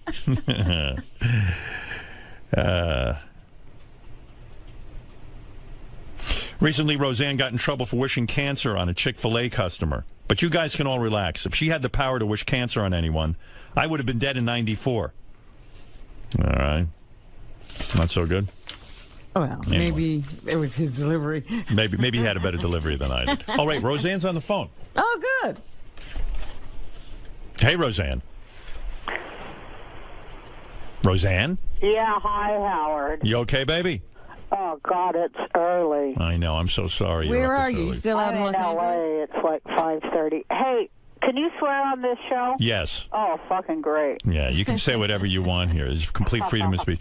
Roseanne, why would anyone, especially a woman in your position, why would you put yourself through a roast? Seriously, from a psychological point of view, I mean, it's endless fat jokes. Like, I was even thinking about it for myself. Like, if someone said to me they want to roast me, I don't think I'd want to put myself through it. Why? It's fun. Is it, though? I mean, well, it is. I mean, I'd say that over the whole, it took about 3 hours to film it, you know. Right. But, you know, when it was up and running, there's some damn good jokes, man. You know, it's good to laugh at yourself. It's, you know, it's kind of a test to see how sound you are mentally and spiritually and everything else, like a warrior thing. And I knew I could do it. And, you know, could you really? But Roseanne, did you lay down rules? Like, I think if I had to be roasted, I think I would lay down some rules. I would say, look, I don't want you talking about my kids. I don't want you talking about I wouldn't even want them talking about my ex-wife. I wouldn't want, you know what I'm saying? I do, and I did. Yeah, I asked them, you know, not to make jokes about certain things about me, and I asked them to make sure that they didn't, you know, do the, you know, the stuff the kind of jokes they like to tell about any woman. I told them to class it up, bring it up to first grade, guys. All right. When you say you laid down rules, what did you specifically say to lay off? Well, don't talk about women's body parts and their smell and all that friggin' ridiculous kind of snake-like joke that a lot of guys think is funny, you know, and it's not, because there were a lot of women up there. So I just asked them to class it up, and you know they did. They did a great job. Because then it's too easy. You like when like sometimes. No easy. Yeah, well, don't talk about no shit jokes. You know, when I did Roseanne, that was my rule. You're not getting one shit joke in there. Or like your pussy smells, or this kind of thing, like where they just take a woman's private parts and just rip them apart, so to speak. Yeah, because there's other things you can make fun of a person for besides their asshole. Right, and when a guy said, when someone gets up there and says, "Oh, you know, Roseanne was molested as a child," which is something that caused you a lot of pain. Roseanne was molested as a child, and I feel so bad for her father. You know that kind of thing. That didn't sting a little bit. actually, Actually, I told him don't do if you're going to do any jokes like that, don't have it be like like Sandusky would laugh. Right. Like where a guy would think, oh yeah, it's okay to molest someone. Yeah, but the one that they did, I guess they're going to take it out. They've been real nice to me, and of course I wouldn't have done it if they hadn't listened. But right. There were two jokes like that, and. One of them I thought was really funny. I didn't think I would, but they say they're going to take him out. And now I find myself saying, leave that one, which you never know what you're going to do, Which one was that? Was that the Seth Green? They say they're going to take out the Seth Green comment where Jeff Ross compared him to the shooter in Colorado. I think they shouldn't take that out. I don't think it was disparaging to the victims of that thing. It was more disparaging to Seth Green and his movie career. Well, I guess they've had a few calls, and they're. But yeah, the whole reason you have a comedy channel and a comedy roast and that level of comics is to push the envelope and to try to go over the line. I mean, that proves we have a country of free speech. If you're going to go over the line, where is the line? You don't know till you go over it, and I kind of think it's important to keep that. But I was going to tell you the joke that I did think was funny, that I was mad about getting molested because I didn't get the candy. Right, I Jeff thought did that was pretty funny. Yeah, that was brilliant, really. Yeah, it's going the right way with it. I mean, of course, Howard and Robin, we could tell jokes about anything. It's just how we say them, No, you're absolutely right. I was saying, especially with this show, I've been in trouble many times because I don't even get the luxury of preparing my comments. Sometimes I'm talking off the cuff. Making people laugh is the hardest thing in the world. You know what? But you're right, Howard, and it's like one of the most noble, too, especially in these tough times, and that's why I wanted to do it, because I'm like, man, people need to laugh. I need to laugh, of course, I just love jokes, and I love being around comedians, and I just love that level of thought and on-your-feet stuff, Howard, that we do. It's awesome. Roseanne, was there anybody there who tanked, in your opinion, who bombed, like didn't come off well making fun of you? You know what? Nobody tanked. Everybody was real funny. There was, I thought, of all the funny things that, I thought that the Wayne Brady, his joke was the one that most went over the line. And, the Sam Kinison, you're fat, you're loud, and you died in the 90s, that thing, you had to overcome a lot to make it in Hollywood. That's why I love you. Bad marriages, mental illness, plus you look like Roseanne. No, not that one. I thought those were kind of funny. Right. There was just one that was like, ugh. What do you say? I can't remember because I have no memory because I smoke too much pot. But, it was whatever where there was a cringe moment. But, I just put my hands over my eyes on the cringe moments, and I only did that 3 times. And one was, of course, on the Colorado shooting one because, right. Yeah, that's a tough one. Although I think it should be there, and people, they did get mad and like groan and stuff like that. But you got to respect a brave comic that'll go out there. Look what happened to Gilbert. Right. We can't keep letting them take us down like that. We have freedom of speech here. Right. You're referring to Gilbert tweeted a tsunami joke after the Japanese tsunami. And he lost his job, he lost his gig and stuff. Yeah, it's a weird thing because people don't realize how hard it is to know that line. And I told this story yesterday to Jeff Ross. I said I was on Letterman right after the OJ thing went on, and before any comedian made a joke, I went on there and made an OJ reference, a joke, and Letterman really kind of blasted me for it. And then 3 days later, he was making OJ jokes. It was suddenly okay. And that always struck me as like, well, someone's got to test the waters, right? Yeah, and also I think psychically, the one that tells the first joke is the one that kind of bursts the toxic bubble that we're, once we laugh at it, right. We kind of heal it a little bit, I think, Yeah, it's a tough line. Did you recently apologize for some of your tweets? You know what? I apologize that I used the wrong word to convey a thought. It's really hard on there because you only get 140 characters, and right.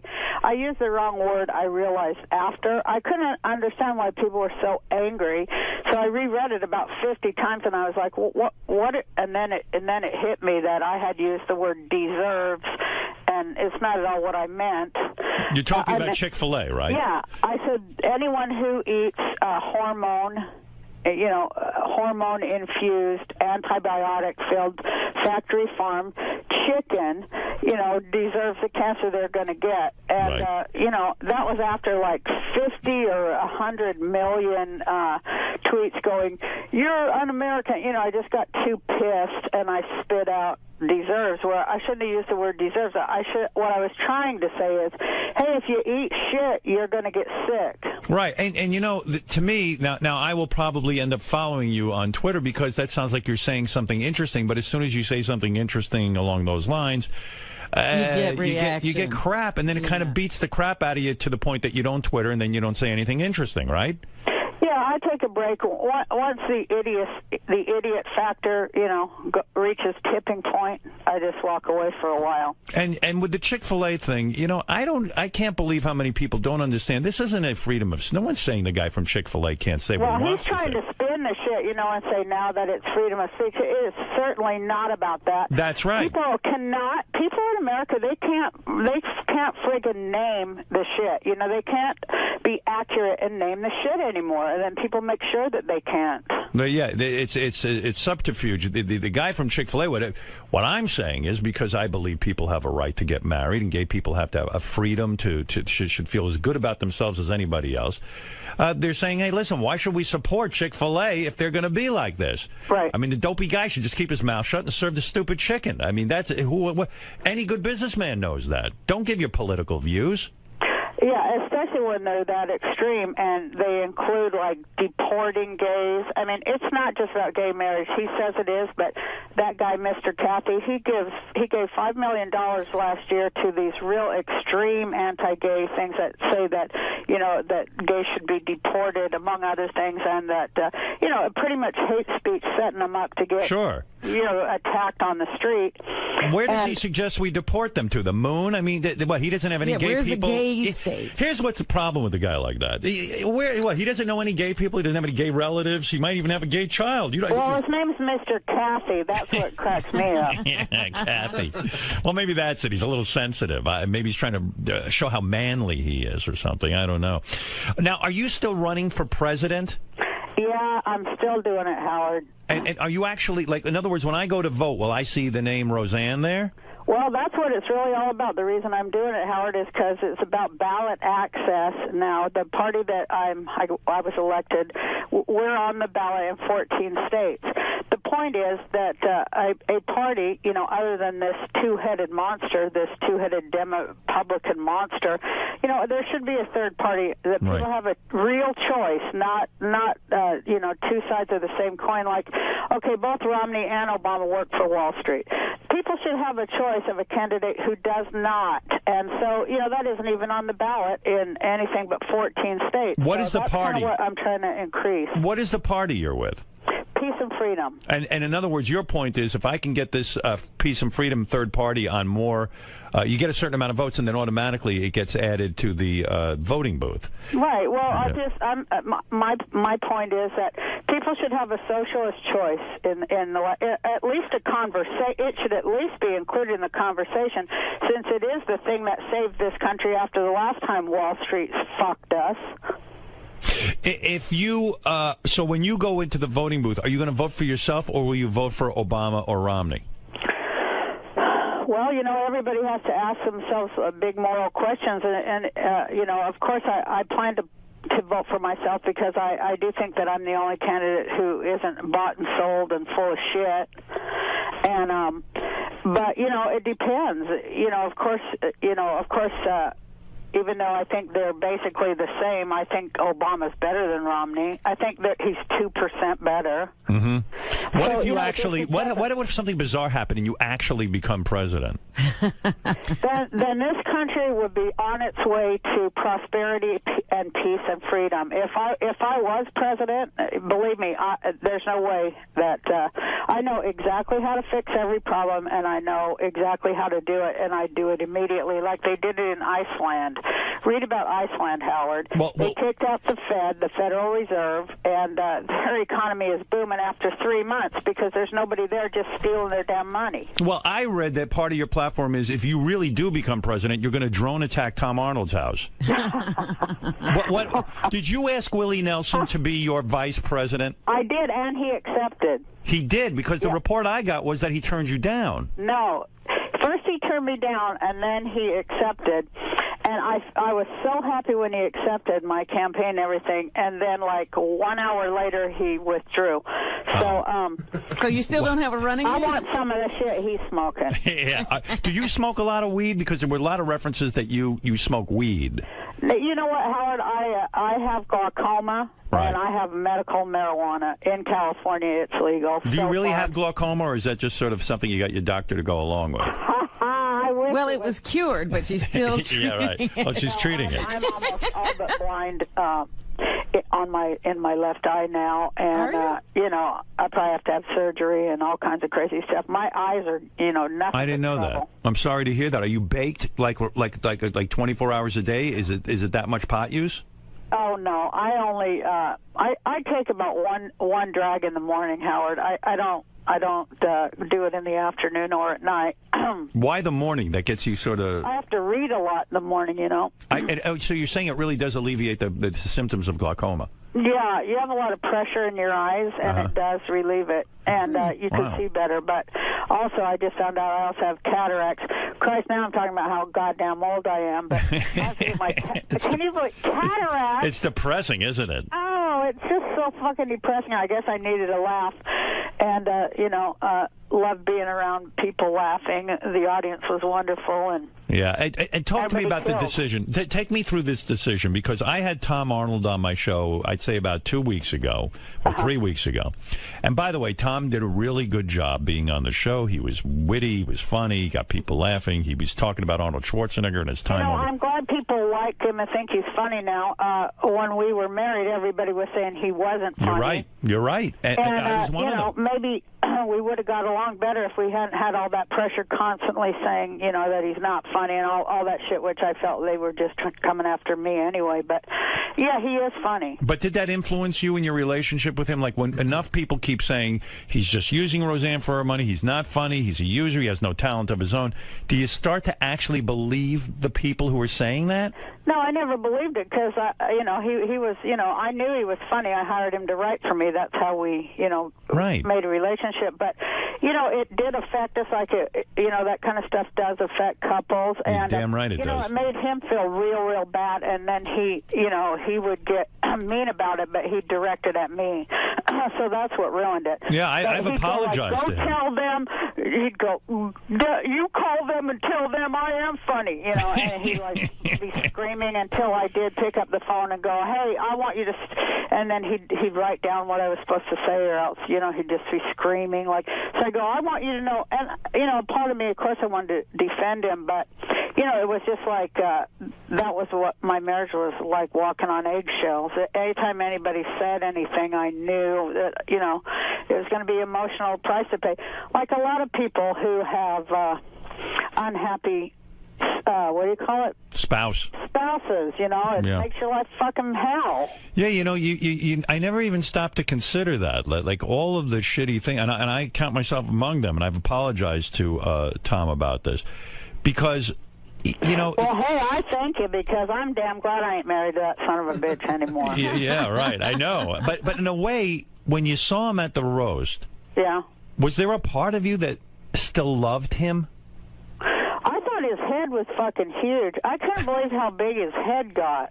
Well, it seems like he's done some plastic surgery, right? I have no idea. We haven't even talked in 19 years. I'll tell you, when he was coming on... first we heard that he did not want to do it, right? Yeah, well, I'm telling you, he was on my show, and I forget if we talked about it off the air or on the air. No, it was on the air. It was on the. He said something to me. If Roseanne asked me to do it, would you think I should do it? Was that it, Robin? How did it go down? It somehow came up like that, and he was saying, "Well, I don't think she wants to see me. I would do it, but I don't think she is open to it." Yeah, he asked my opinion. Yeah, go ahead, Gary. I remember because TMZ had reported that they had asked him, and I remember him saying that He wasn't sure that he wanted to do it. He thought that it was bad for his mental health, that he was like in a good place, and he wasn't sure he wanted to stir all that up again.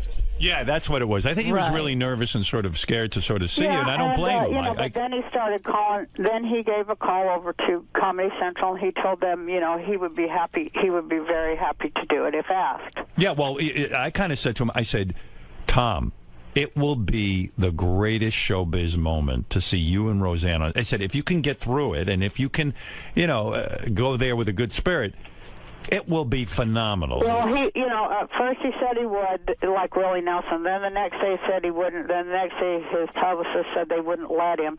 I called him, you know, and I left a message on his phone, and I said, hey, you know, you have my personal guarantee that it's not going to get ugly. None of this roast is going to be ugly and filthy. You know, I at least, you know, I have control over that, and they're very gracious. And I give you my word that nothing, you know, to harm you or make you feel horrible or ruin your career or your life or anything like that's going to happen. And it's just a good opportunity for both of us to show the world that we've moved on, and this is a brand new day. And but have you moved moved on? My on? heart's in the right place, and I hope you'll show up and tell some jokes. Will be great. Oh. So then the next thing, people came in my, you know.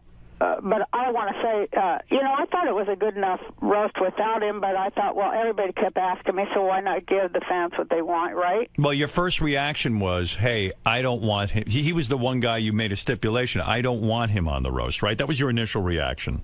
No, I always thought, you know, that I would ask him. Oh, you did? You know, everybody wants to see that. So, I mean, my first thing is, you know, I want to entertain the audience, so you got to do what you got to do, right? What do you think that is about performers, that you'll actually put your own mental health at risk just to please the I wasn't audience? putting my mental health at risk at all. Well, seeing him again might set you off in the sense that, like, you go, oh, what the fuck? You know, I'm done with this guy.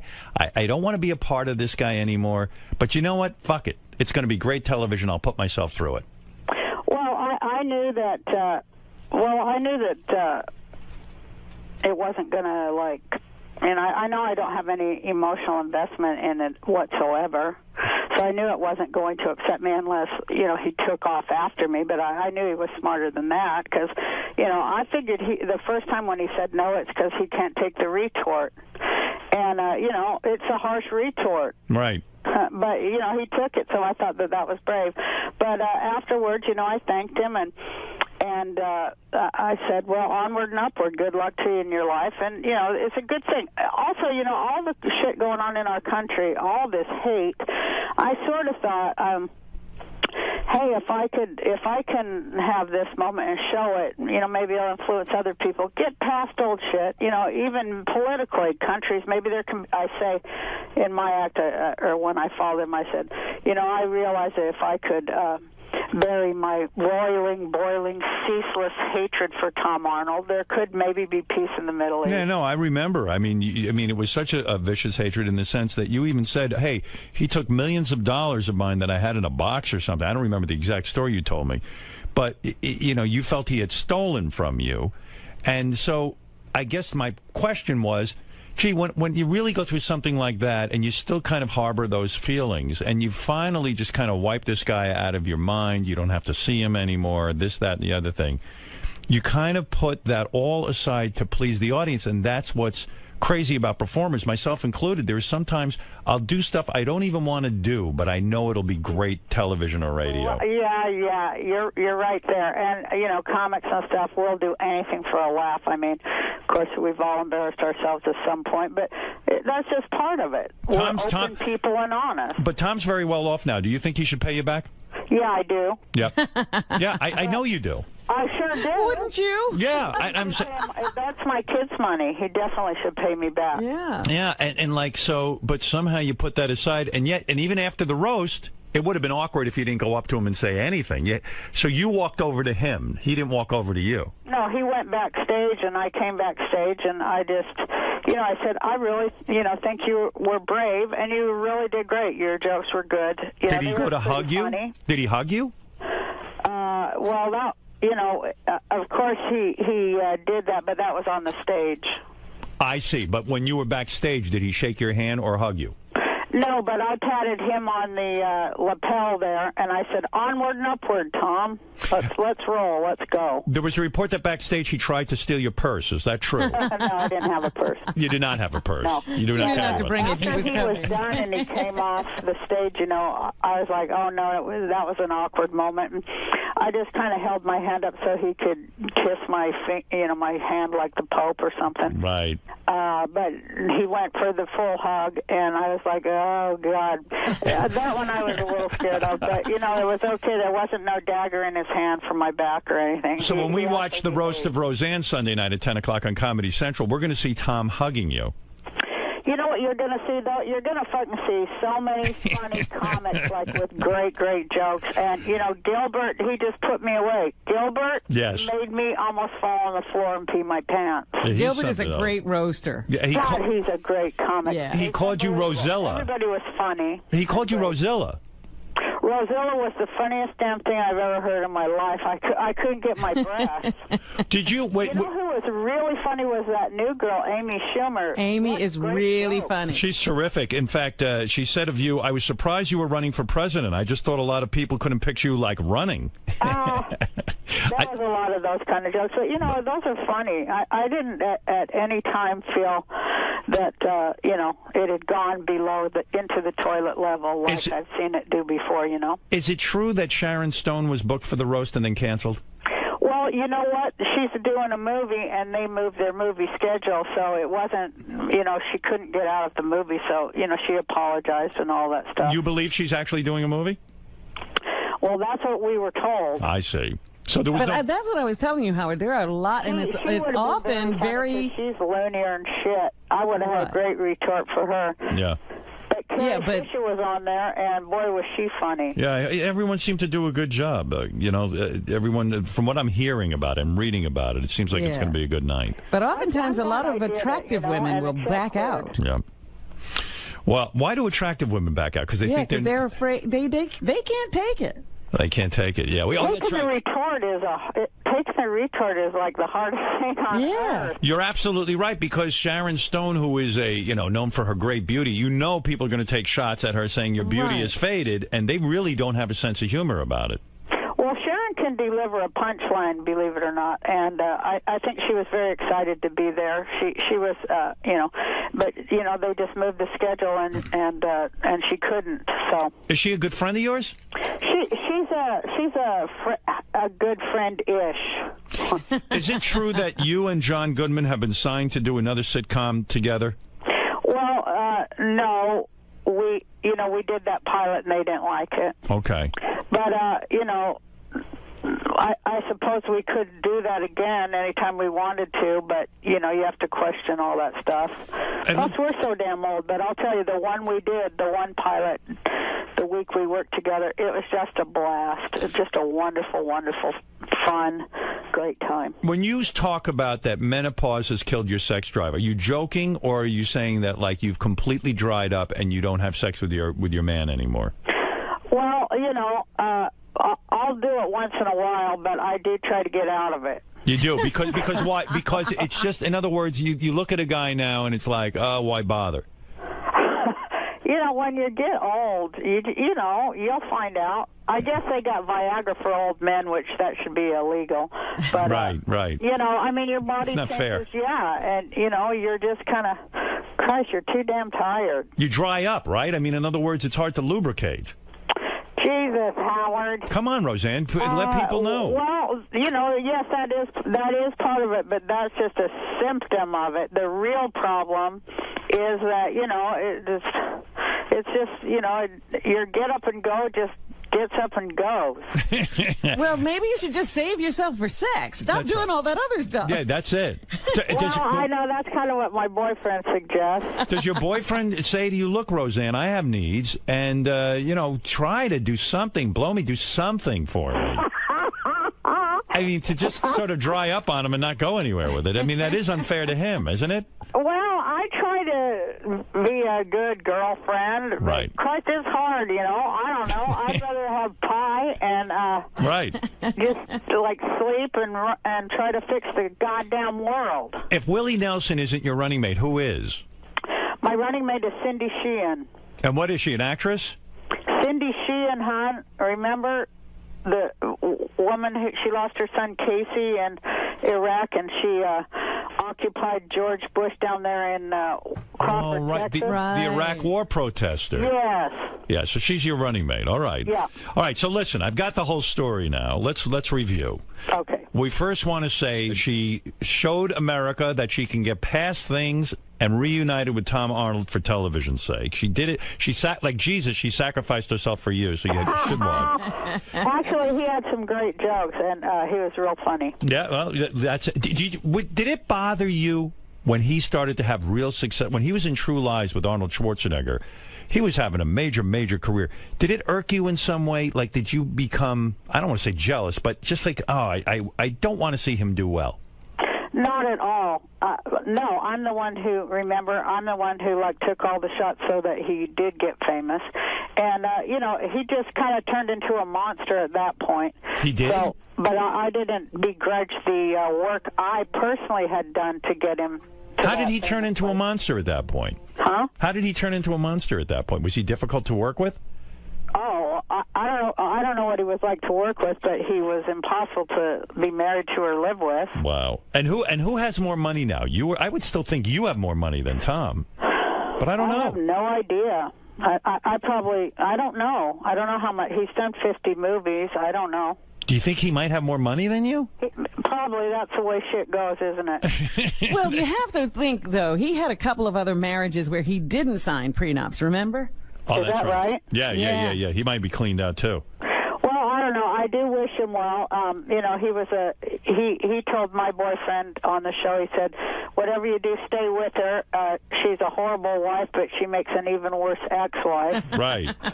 Do you really wish him well? Seriously, if I gave you the power now to wish him well or to wish him ill, what would you wish him?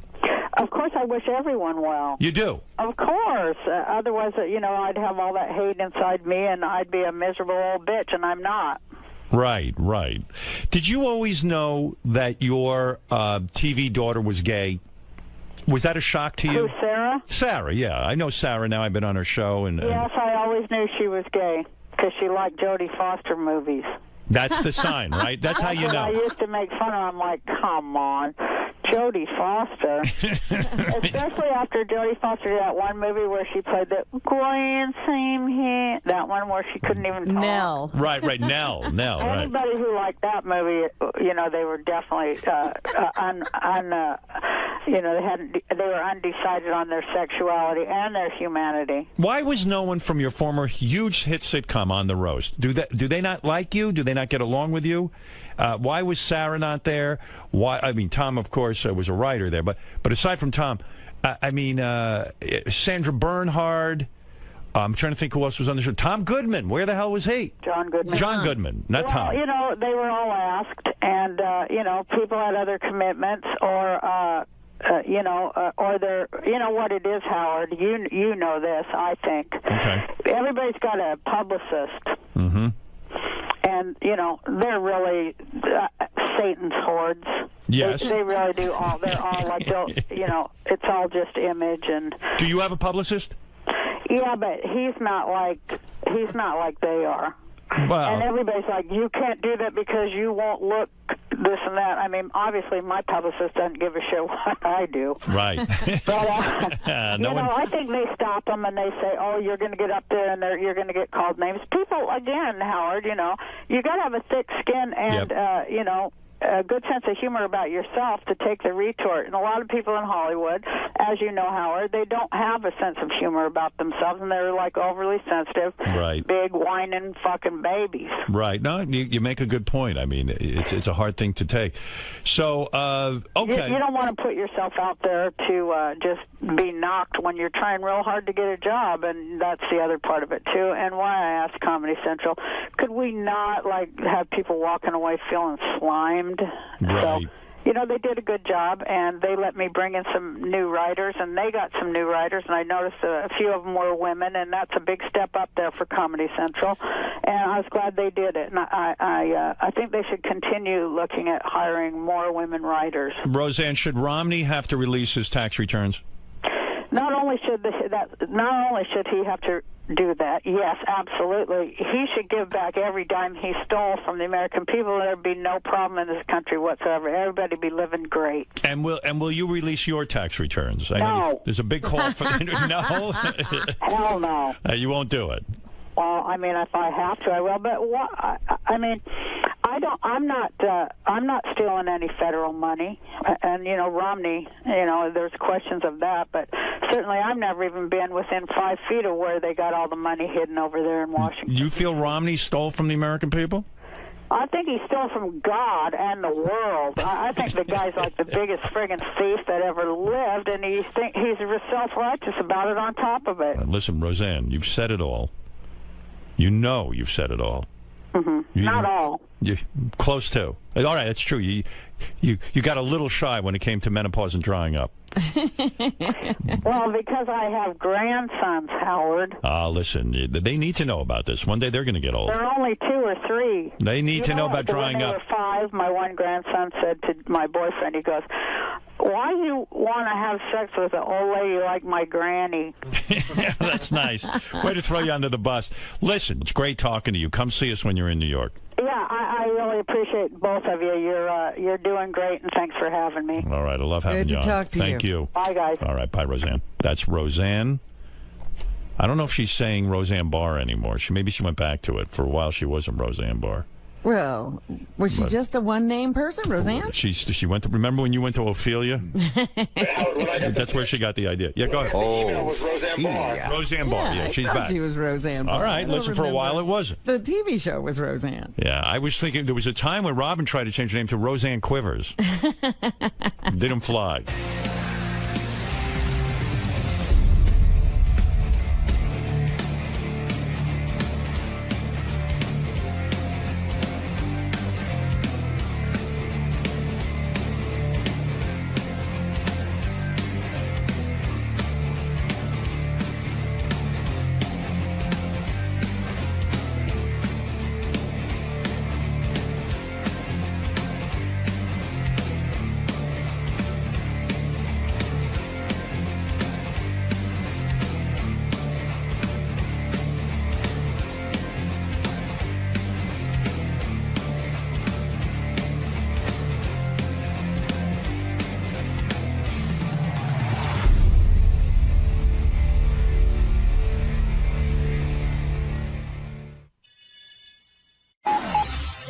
This is the best of the wrap-up show. A recap and behind-the-scenes look with John High and Gary Dell'Abate. The best of the wrap-up show begins now. I'm Gary Dell'Abate, Baba Booey, and on Monday's wrap-up show, we talked about Warren Sapp, NFL legend. He came in here, he talked about a variety of things. He talked about what it's like to have sex and how he can't hold out that long. But then we talked about some football stuff, too. Had a great moment where he talked about what it's like to sack the quarterback. Anyway, here's what happened on the wrap-up show.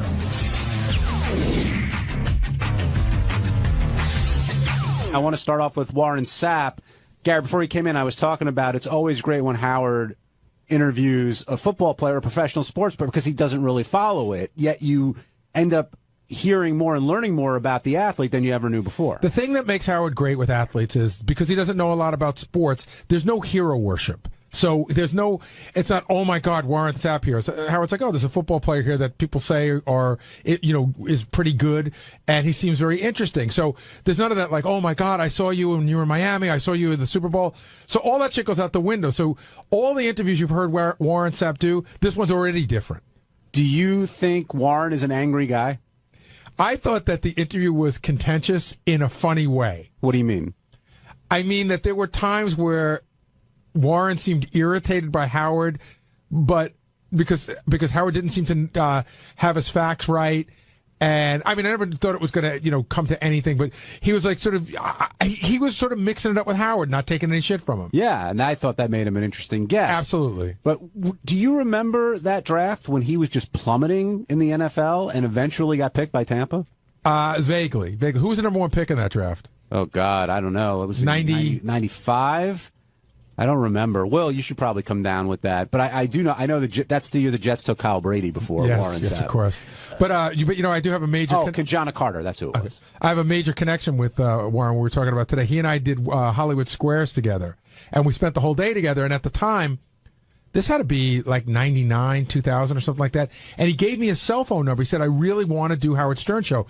After we went to break, he got up and he said, "There's only two people I've ever wanted to be on this show: you and Letterman." And now I've done that. So he had given me his number, and I called him a bunch of times trying to get him on the show. It just never worked out. I'm glad he came on today. Scott in Mississippi, you're on the wrap-up show. Hey, John, how's it going? Good, Scott. What's on your mind? Just I'm glad Gary brought up the bounty scandal with the New Orleans Saints with him because, for a guy that says that he had a conspiracy theory on his draft pick, he sure does, and how people make up evidence, he sure didn't have a whole lot of opinion on that whenever he brought it up. Well, I brought it up, and he said that he had a source that told him that Jeremy Shockey was a whistleblower. That was it. What's the conspiracy theory? Well, the fact that the NFL hadn't brought out any evidence against the Saints, that's got for like 200 pages that they claimed to have 5,000, and he just didn't have a whole lot of opinion on the bounty scandal in general. Just the fact that he had we didn't ask him whether we thought it was wrong or right. He basically said, "I think it's a bunch of bullshit. I don't need $1,000 isn't going to make me hit a guy any harder." Which I thought was interesting. Like that is why are people offended by it? Was it the hit to injure somebody? Yeah, right. In other words, you're giving somebody money if you can knock somebody out of a game. And even though football is an incredibly violent game, and even though people get hurt all the time, to say that you're going out there, I mean, I guess you could say, I'm going out there and I'm going to, play my best day, but you can't say I'm going to go out there and, so the bounty wasn't just for a tackle, allegedly. It was for an actual injury? It could be for a variety. If you knock a guy out. If you knock somebody out of the game, you get X amount of dollars. If a guy limps off the field, whatever it is, that sort of thing. But, yeah, Warren made it very clear. He was like, look, the money's nothing at that point because they're all doing very well in the NFL. And I thought with Shockey, he said he had a source and that was it and kind of wanted to move off of that. I will wonder, because Warren works for the NFL, right? Right. Well, he works for NFL Network now. He was on NFL Network, and he's on a show on Showtime called Inside the NFL, which I believe the NFL controls pretty well too, right? He's not on Inside the NFL anymore. But I'm saying, when I brought it up, he said, I'm on the NFL Network. He goes, he said it when he was on the NFL Network, but he got thrown off the show he didn't say it on. Right. That's the show he got tossed off of.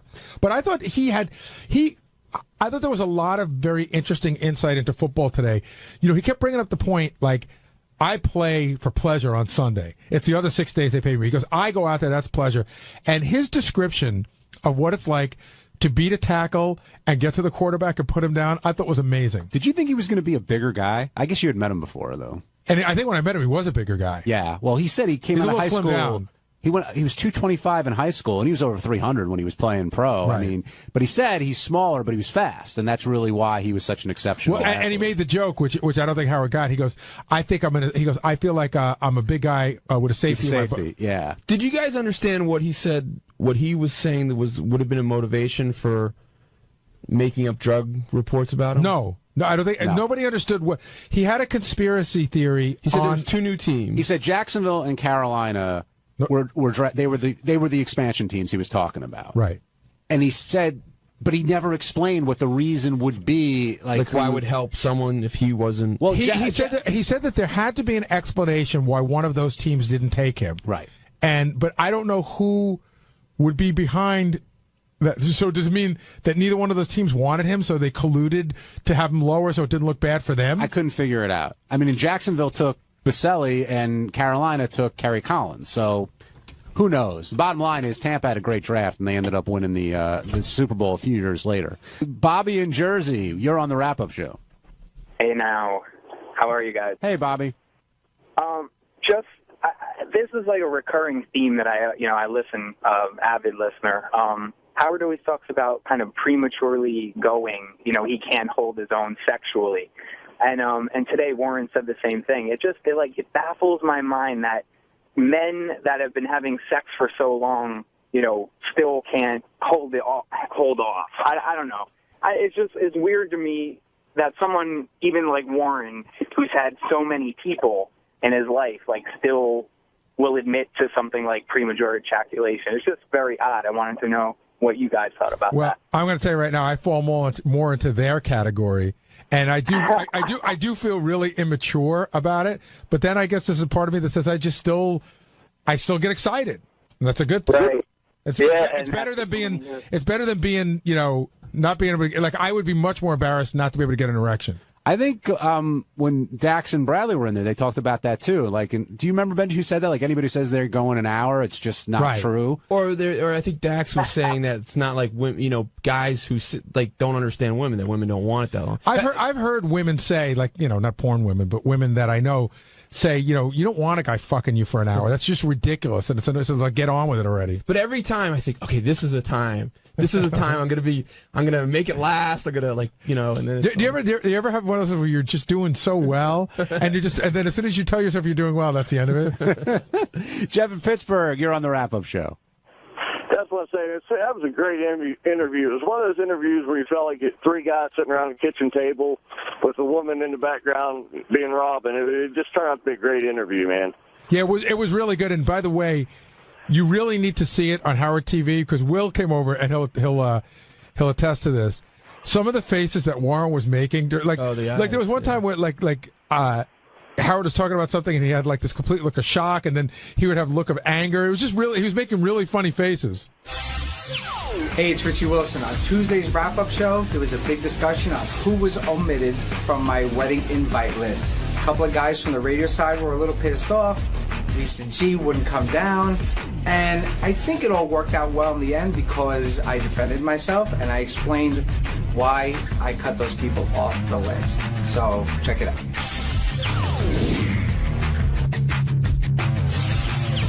And we're going to get into Richie Wilson's wedding list.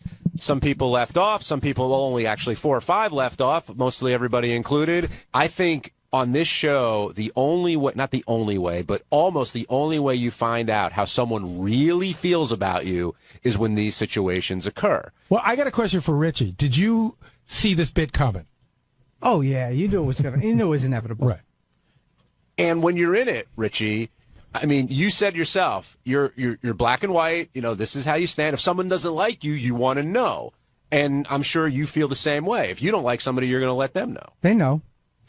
So did any of this come as a surprise to anybody today? Richie does let people know, yes, right? He does. Where there are a lot of people here who I mean, with everything, if I like a restaurant, if I like a movie, if I like this, it's different yes with people. No, but it's yes and no. I'm not going to people aren't restaurants. But I'm not going to blow smoke up your ass or up anybody's ass and be smiling to their face and then not like them or talk shit behind their back. I think that the one thing I would disagree with you about today is when you said it's black and white.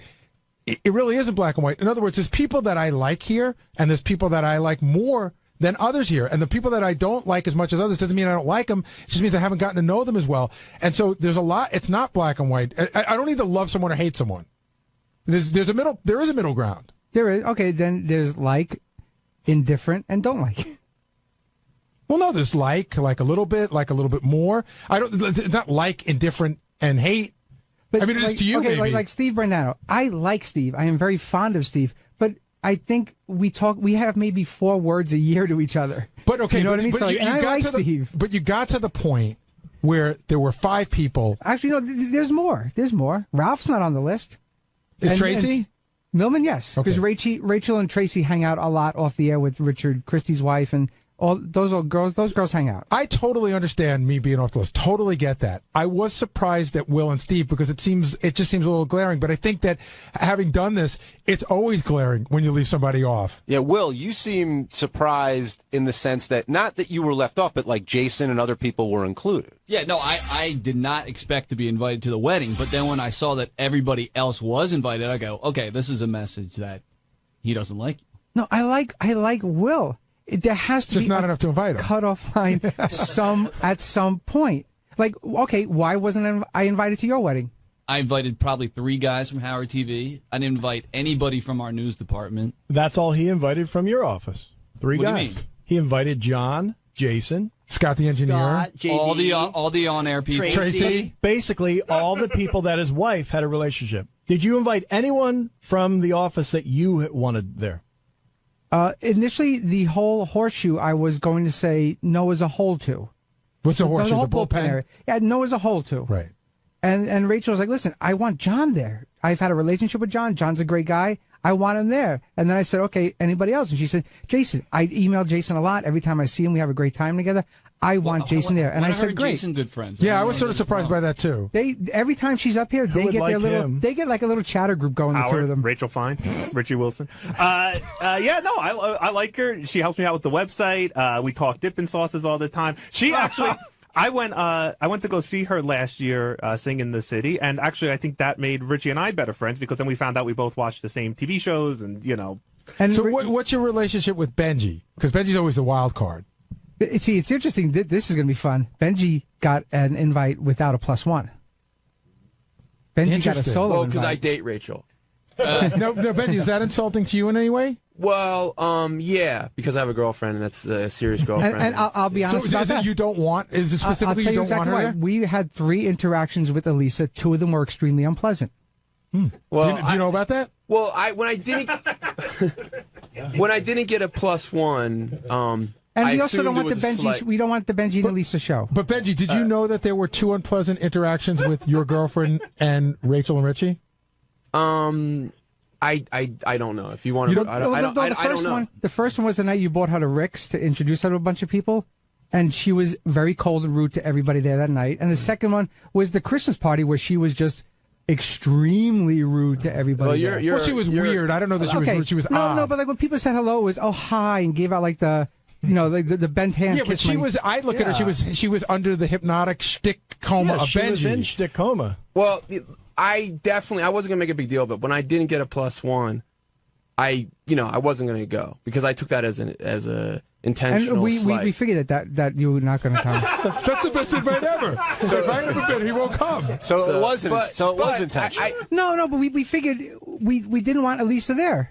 But we figured if we did that, Benji wasn't going to come. But we liked Benji, and we wanted to invite Benji, but we knew. But I think, I don't know, you're being very insulting to my girlfriend, who is a wonderful person. And if you don't like her, that's fine. I'm just going by the interactions I've had. They've been unpleasant. But you realize it's hard to split a couple up. In other words, I know. You would be insulted if you were invited and someone said they didn't want Rachel. If Benji got invited and invited myself and not Rachel, I wouldn't go either. All right. I do want to talk about one other thing because the thing that I found most interesting this morning, like I said, I did not expect to be invited. When he said why Will wasn't invited, he had, I thought, a fairly reasonable explanation. Same for Steve. But Lisa G, flat out, you just don't like Lisa G. No, she's a dud. Come on. You want somebody that was going to be fun. And we, listen, in the past, especially in the past few months with the way she's been on the show, with her whole, she wants to be paid for everything. She just let. But are you basing this on the show or a personal relationship? Both. She leaves a bad taste in my mouth. Right, so you don't like her. Yeah, pretty much, and she knows that. It's. Does she? I get the impression when I saw her today that she might have learned it for the first time. Oh no, she knows. This came as a surprise to Lisa. I think so. I went back to the office because I dropped off a piece of paper, and I just I said, "Were you surprised?" She's like, "A little."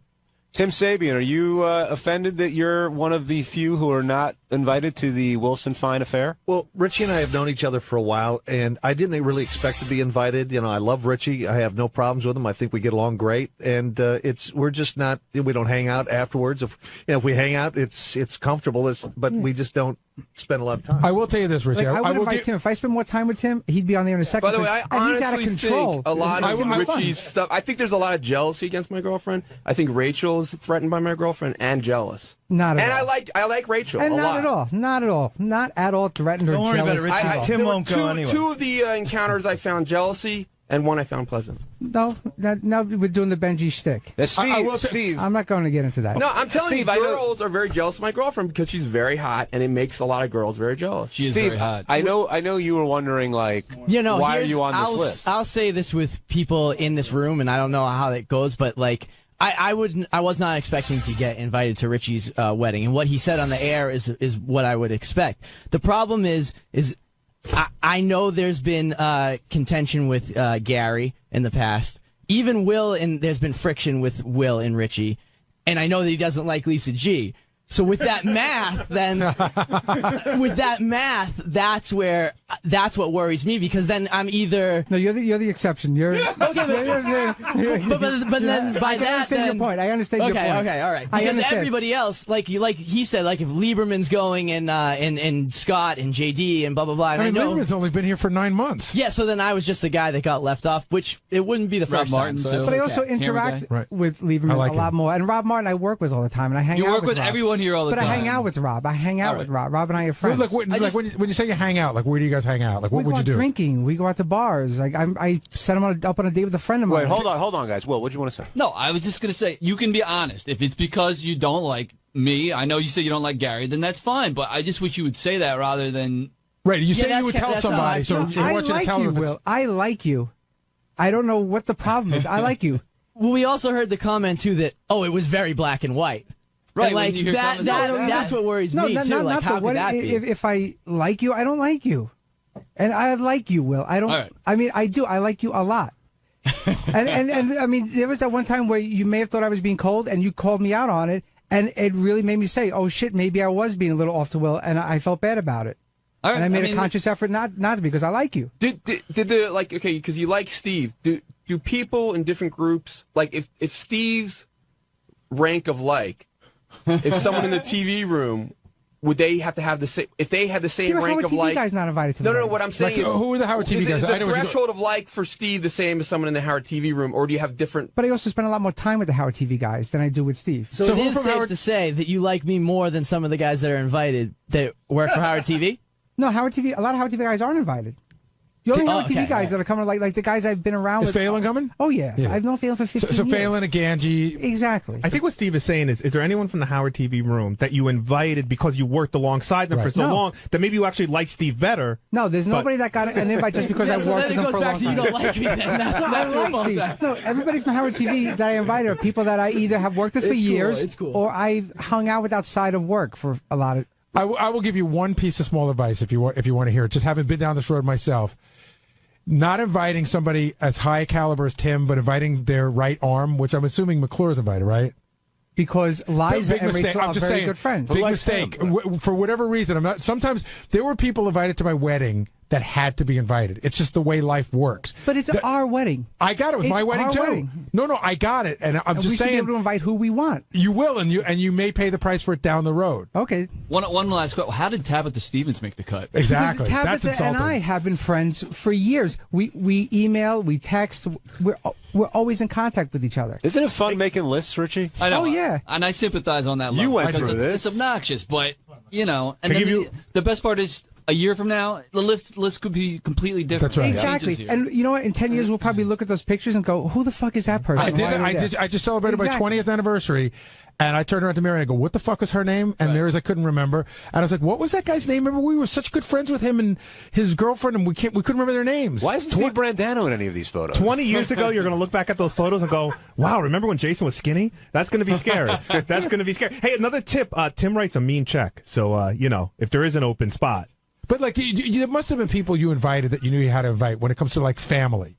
You had to invite some. You're telling me. Well, my family is very small. You can fit me but in. I'm saying there's cousins and aunts and uncles that you know this, right? You have to invite them, and you invite them, and you're sitting there going, I can't believe I have to have my fucking cousins from wherever when there's a friend at work I'd rather have. But that's just the way it goes. I had a section of the room devoted to people I didn't want at my wedding. It was like 3 tables in the back left corner. If you were sitting there, that's like the Scott Salem section of the. Not at my wedding, the Scott Salem section, but general. Right. We call the Scott Salem section the place where the duds section. Right, I know what you're saying.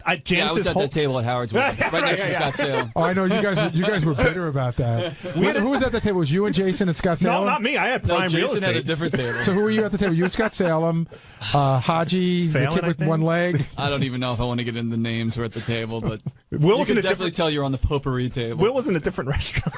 Yeah, exactly. Well then, Ken, you're on the wrap-up show. As far as Lisa's concerned, Richie, you couldn't have made a clearer statement. I mean, you said, Gary and I have had some run-ins. You said, Steve and I don't hang out. You said Will didn't invite me to his wedding, but you just flat out said, would you invite her?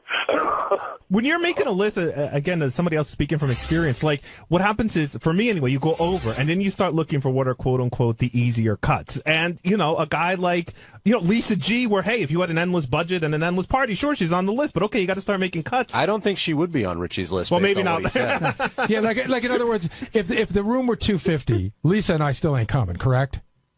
You would. Wow. See? But I feel like, honored and bad for Lisa. Here's the thing. We should try and get Lisa. The place guys. holds 150. We invited 200. Right. And we're hoping that a lot of people cancel, and they're actually coming. Right. So we could be seriously fucked. Oh, we used to. My running joke was when you get the card back from somebody that's not coming, it's like ka-ching. It's gold, like you're making money. We purposely invited people. Rachel has relatives in Australia and England, so they're the ones that we knew weren't going to come, so we had to invite them coming? anyway, and now they're coming. We're like, oh, shit. Quick question, like in the tournament, the basketball college tournament, it's last four in, last four out. So we're on that last four out list. So maybe I'm just trying to figure out where that line was. Who like, were you putting Jason and I together and saying, all right, one of these guys can't make it? Here's the upside and downside on both of them? I wasn't doing that. I was just like, okay, is there anybody that we didn't invite? And Rachel was like, I like John and Jason a lot. And I was like, well, then it is everybody in that whole general bullpen area. She said, fuck then. And yeah, she said, fuck those guys. I hate them. I mean, I was clearly, and I'm thrilled to be going. Thank you for inviting me. I appreciate it. You're my gonna boy. regret that But, I got an email from Richie about 2 weeks ago saying, hey, man, what's your address? And I figured that it was for the wedding. So that just proves, I wasn't on the early draft of the wedding list. So that just proves I came in later. And by the way, I did crunch the numbers. Richie would have to get married in Giant Stadium for Lisa G to be invited to the wedding. What did you guys think of Fred's reaction today when the save the date came up? I understood what Howard was saying. And again, I think Fred reacted a little too quickly. If you get a save the date card, I would say that that's a really good shot that you're invited. So when he said, I don't know if I'm invited, he could have even said, I think Fred, if he would have said, I got to save the date card. And Howard goes, oh, and that would have been it. But he goes, well, I'm not sure if I'm invited. And Howard goes, well, you either got an invitation or you didn't. It's a miscommunication, and Howard loves to exploit that. I have a feeling that Fred didn't know if the invitation came. Well, it may not have. Actually, but it might have, and he might have not even known that Allison might have got it and never even mentioned it to him yet. Before Richie even speaks, here's another thing, John. I don't know if you remember when you get married. Did you send your invitations out in waves? I'm trying to remember. Like first wave, you wait a week, you see what comes back. Second wave, I think we had a first wave and a second wave. Is my small recollection of that. I think we sent them all out in one shot, like family and friends. But we had, like Richie was saying, we knew, or at least we thought some people weren't going to come. Right, I think we waited to make sure some people weren't going to come to send out the second wave. Is my vague recollection. You sent yours all out at once? Well, a week apart. Not. But why a week apart? Just that we had to get those stinky heart stamps we had to buy more of and all that. But it had nothing to do with nothing like aid. There was no hierarchy. No. They all just. Fred. By the time he got to save the date and the invite was mailed, he moved. And that's what happened. Oh, that would make sense. Yeah, within like a 3-month time span. John and Glenhead, you're on the wrap-up show. Hello? Hey, John. Hey, how are you? Hey, Gary, it's John from the Vineyard. Hey, John, what's up? How are you? 2 quick points.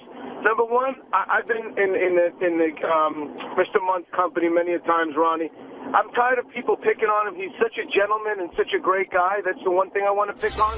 And then the second thing is, Richie, how classless of a move to not invite Mrs. Jordana to the wedding and put poor Benji in this situation. And those of you that are friends with Mr. Wilson, you should really think about his character and what type of person he is, because I wouldn't want to be friends with a guy like that. Wow. That's why you're not my friend. No, I know, but it's... John happens to be a nice guy, but I don't know why he's picking on you, man. I don't care. He doesn't like you. That's fine. I like you, John. It probably would have been better to either all in on Benji or not at all. You're right. You're 100% right. In hindsight, you're 100% right on that. See, Richie and I agree on some stuff. Yeah, we have moments. Are you hurt? He's awful quiet. He must be hurt. No, well, it's kind of. I don't like when people take shots at my girlfriend. I think, like I said, it's out of jealousy. She's much hotter than the average girl here, and she's much more talented. And I think there's a lot of jealousy and a lot of fear of that. There isn't, Benji, I'll tell you right now to your face, there isn't jealousy. I'm jealous of her. The night that we first met her at Rick's, Ronnie was there.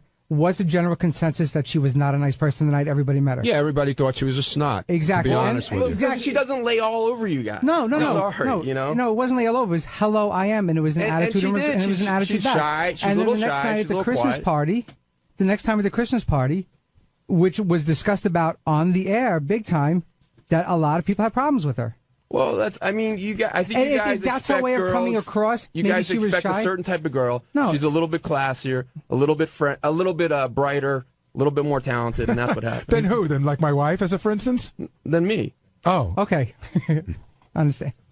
Well, I mean, what are you going to do moving forward now? Are you going to invite anybody who's not invited? Well, Are you to gonna me, that's even a more obnoxious slap in the face thing, just more condescending to say, "Oh, Gary, here's your invite anyway." Well, I mean, you could say, would you take that as like, what the fuck? I'm an afterthought or something like that? Listen, again, I'm not expecting. No, I'm saying, but it could if you came to me and you said, you know what, I thought about this, and we've had our differences in the past, but I would like to try to put it behind us. So I'd like to invite you. That I would understand. But if you just said, here's an invitation, that just came in the mail, that'd be do you weird. want to know, Gary, the honest truth? It was 50-50 with you up until like the last second. Yeah, I thought that it wasn't a hard no right off the bat, like fuck him. No, well, it was 50-50 I thought up about to the this last second. when I knew the invites were going out. I thought it was if I was going to get invited at all, it was going to be Rachel's decision. Because I think, she likes you with a the lot. exception of pulling her chair away from her, I think we mostly get along she really likes you a well. lot. And I happen to like her a lot. And again, I don't want to insult you with this. I think that you have, since you guys got back together and got engaged and all that, I really think you've become a nicer person. I've tried to be. But I've made a actually conscious seen effort. that. I've made a conscious effort. And when I Thank you. said you've Thank changed, you for noticing it. But I said when you've changed in the last, when I said you changed in the last 2 years, I really feel that. And by the way, just so you know, when Howard came back and said something on the air that day, and you said, "Oh, Gary must have clouded him at dinner," this is exactly how it went. Beth, the lovely, sweet Beth, who's the nicest person in the world, we're sitting at dinner, and she goes, "Oh my God!" She goes, "It's gonna be so much fun." I heard about this. Yeah. Did you get the invitation to Richie's wedding? And I go, "No." And she goes, oh. I said, "I won't be getting an invitation." And she said, "Why not?" I said, "I don't think Richie likes me." I said, "We don't get along that well." And that was it. I didn't say nobody likes Richie or anything like that. Right when I came out the studio, people were like, "Whoa." She was surprised to find that out. Beth was really surprised. Beth thinks everybody likes everybody. Yeah. Which is a good way to live life. Yeah, it's a great attitude if you can have that. Now, I got that attitude. Oh, yeah. On Wednesday's wrap-up show, all the talk was about Bobo's treasure trade, everything that Bobo went through to get his valuable items for his shrine, and how Sal shined. And speaking of Sal, he told us the genesis of Twat Raper and the difference between a legitimate rape parody song and an illegitimate rape parody song. Yes, you got to see that.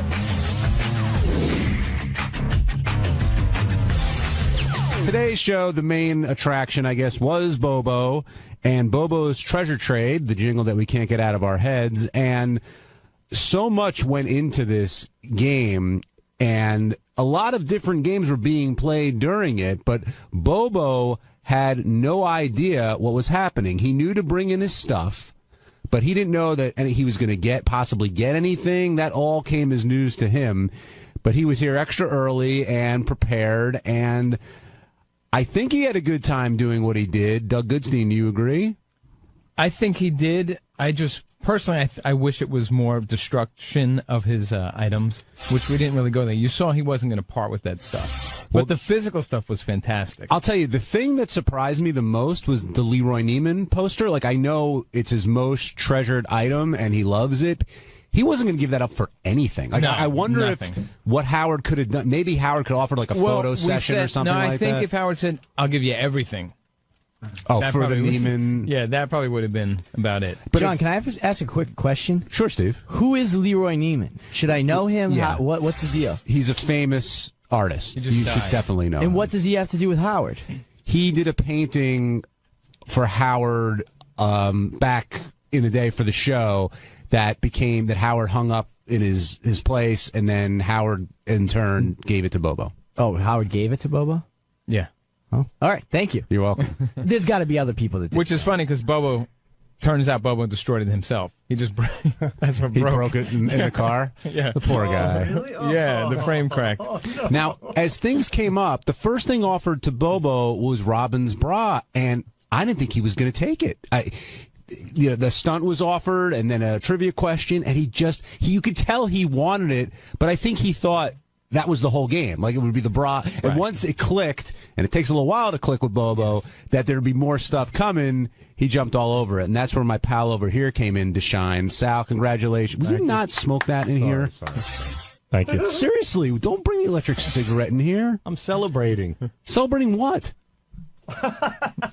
Painting my cock on Bobo's face. Well, congratulations. Thank you. That was one of the painting Bobo's face with my cock. That was one of only a few things that you did. Yeah, we had a lot of fun with it. And what did you enjoy the most? The painting, the pubic hair mustache with Richard? I think everything was equal. Really? Yeah. These stunts are like my children. I don't discriminate. I like them all equally. So yeah, it worked out well. I mean, everyone contributed a bunch of stunts, and I know you had a ton of ideas with Richard on what to do with this. It all happened so quickly yesterday in the meeting. Everything shifted gears real quick, and Howard said, "What if we can throw in some stunts as well?" And boom, we just started putting them together immediately. Yeah.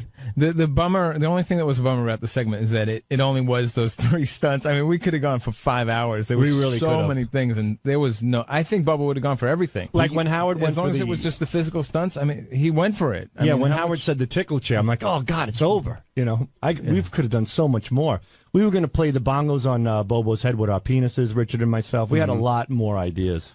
Did Richard enjoy shaving you for the mustache? Absolutely. I told him, I said, you need to be my shaver. He goes, you got it, buddy. I love to be your shaver. Did he work the ass hair in, or did you guys... He got a few of them.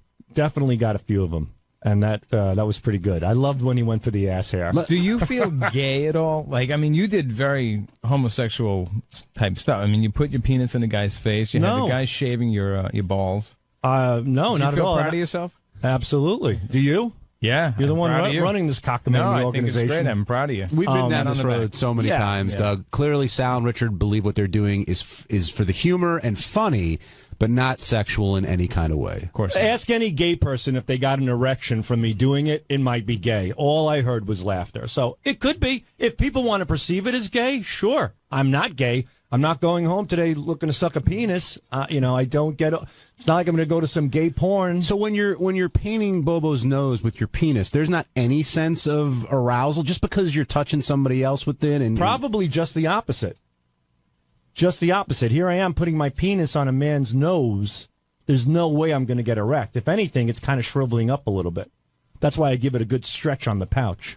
And that kind of serves. You know what's as, strange? I got to go back and check tape, but Scott DePace swears that something fell out of your pouch when you first pulled down your pants. Really? Is that possible? Do you have any schmegma or something in there? No, it's clean as a whistle right now. You sure? Yeah, you want to come and smell it? No, thank you. Sal, Let John do that. While you're here, I'll do that during the break. While you're here, I want to ask you about... Well, John, I'm over the age of 11. You sure you want to go down there? We didn't get a chance to talk about your song yesterday. Oh, Twat I Raper. wanted you to come down, and you didn't come down, but... Oh. Congratulations. Congratulations, Howard was repulsed by it. Well, I think that's your goal sometimes. It is. There's nothing better than shocking the shock jock. I think there's no greater form of admiration. Where did you come up with that? Did you hear the real song and suddenly it just fit, or what? Yeah, tell me the genesis of Twat Raper. I heard it on my my iPhone, when I was working out. And how do you come up with the scenarios within the song? Is that just things that pop into your head? What happened? The different things you want to do to her, or no? Look, like I said, boobs, lube, round, brown. Gets a little monotonous, after a while, gets a little redundant. So you need to shake it up. You need to raise the bar. Were you surprised by how Howard reacted to the song? No, I didn't know which way he would go. I was actually glad that he said he was disgusted by it and played it versus just deleting it and ignoring it altogether. To me, that's a great accomplishment when he plays something out of disgust. It's fun. It's great. By far, I'm not looking to rape her. I'm looking at as a, what is that called? Like the brothers do it to each other. Term of endearment. That's a term of endearment. What do you mean the brothers do it? You know how you can't say the N-word, but if you do say it, you say it as a term of endearment. That's the only time it's acceptable, which I understand. When I'm saying I want to rape Robin, it's not I really want to rape her. I don't want to commit an illegal act. I don't want to violate her. I want to consensually have mad, pussy-pounding, ass-bruising sex with her. And if you love somebody and you say that, it's not offensive. If you love somebody. If you don't, it's different. It was this is a legitimate twat rape song, not an illegitimate. What would an illegitimate twat rape song be? And just keep talking for the next 10 minutes. This is great. An illegitimate twat rape song would be somebody who legitimately wants to rape somebody. So you're saying that you don't want to rape Robin, of Do course. you think I do? No, but Of course not. But I I mean, think come on, I think you'd love to have sex with her. Who wouldn't? I'd have sex with you at this point in my marriage. What did you think of Robin's reaction to the song? I was very impressed.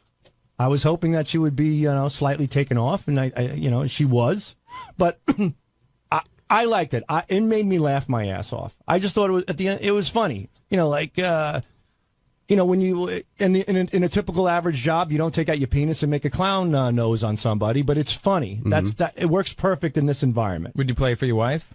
Yeah. I mean, there's no need to, but yeah. All right. I don't think she thinks anything by it, but I love the song. I thought it was great. Well done. You should be proud. Did you like it? I did. I enjoyed it. What'd you think, Doug?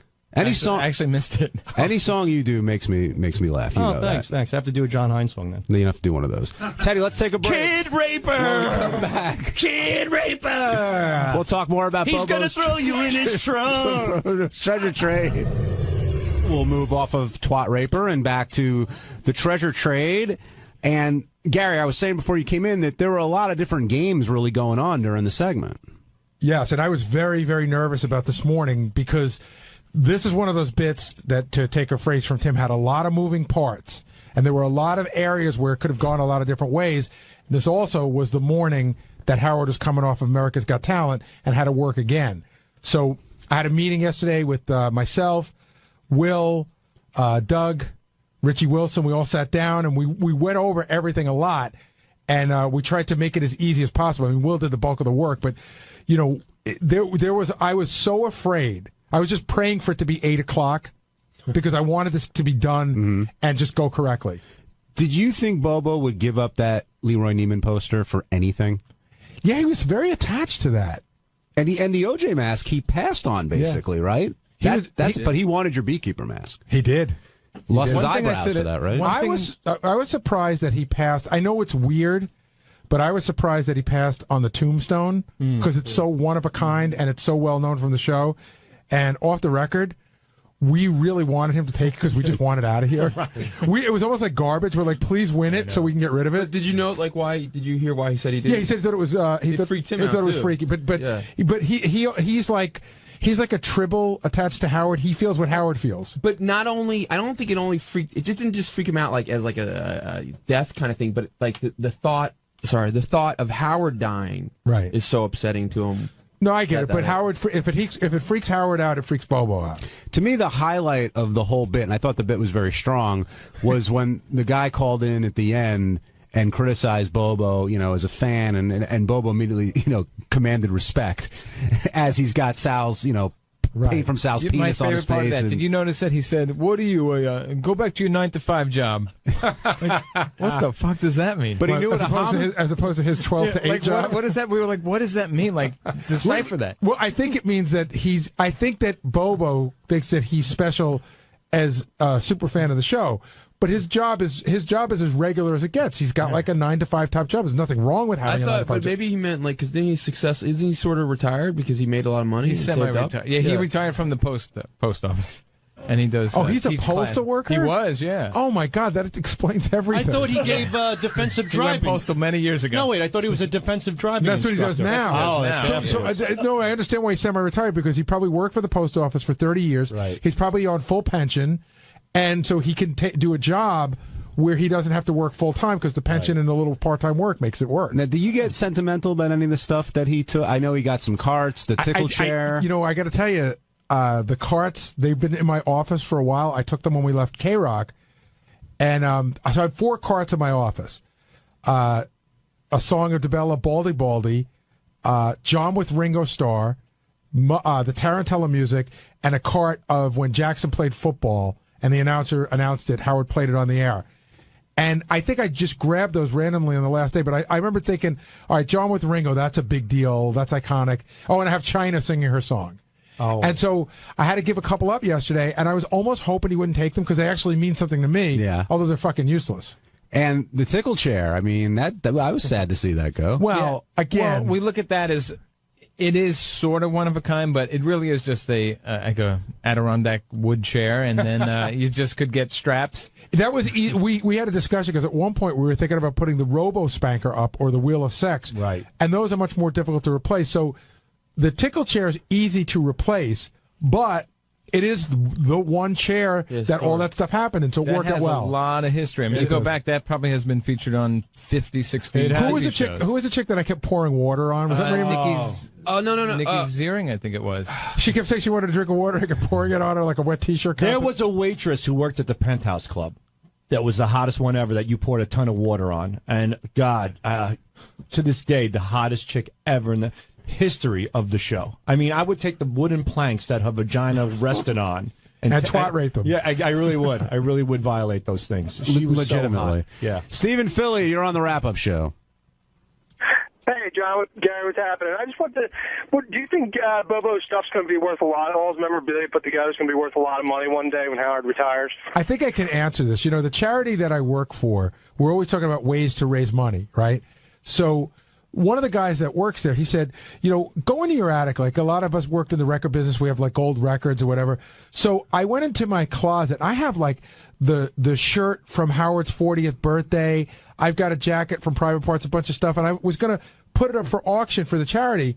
And I went online and looked, and it just didn't seem to be worth it. It didn't seem to that it would generate enough money for me to part with it.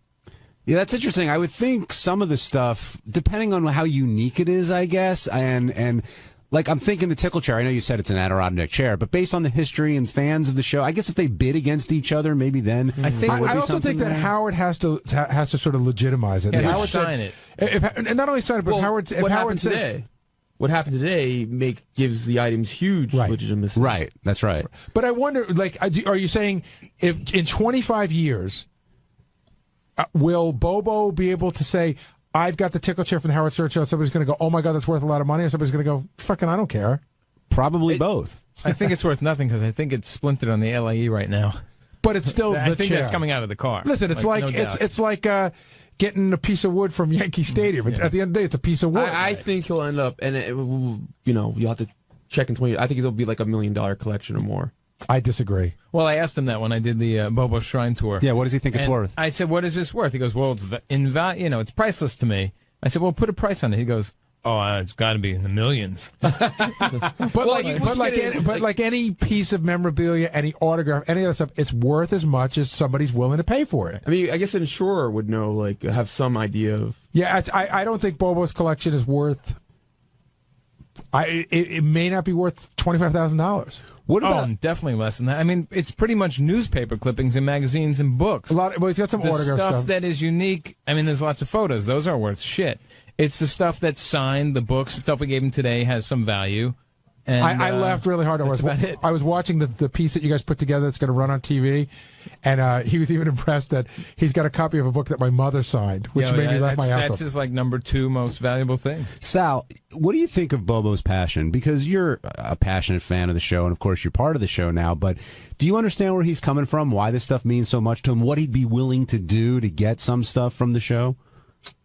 You know, everybody has their thing, and for Bobo, it's this show. I certainly get it. There was a show one time on MTV. What was it called? There was these people who were obsessed with certain bands and whatnot, and they had the most ridiculous things. There are people who collect locks of hair from rock stars and whatnot. What about you before you worked on the show? Did you ever collect memorabilia from the show? The only thing I have from the show is when I was a guest on it, you guys signed a book, which I still have, and Howard signed a Private Parts poster. That's it.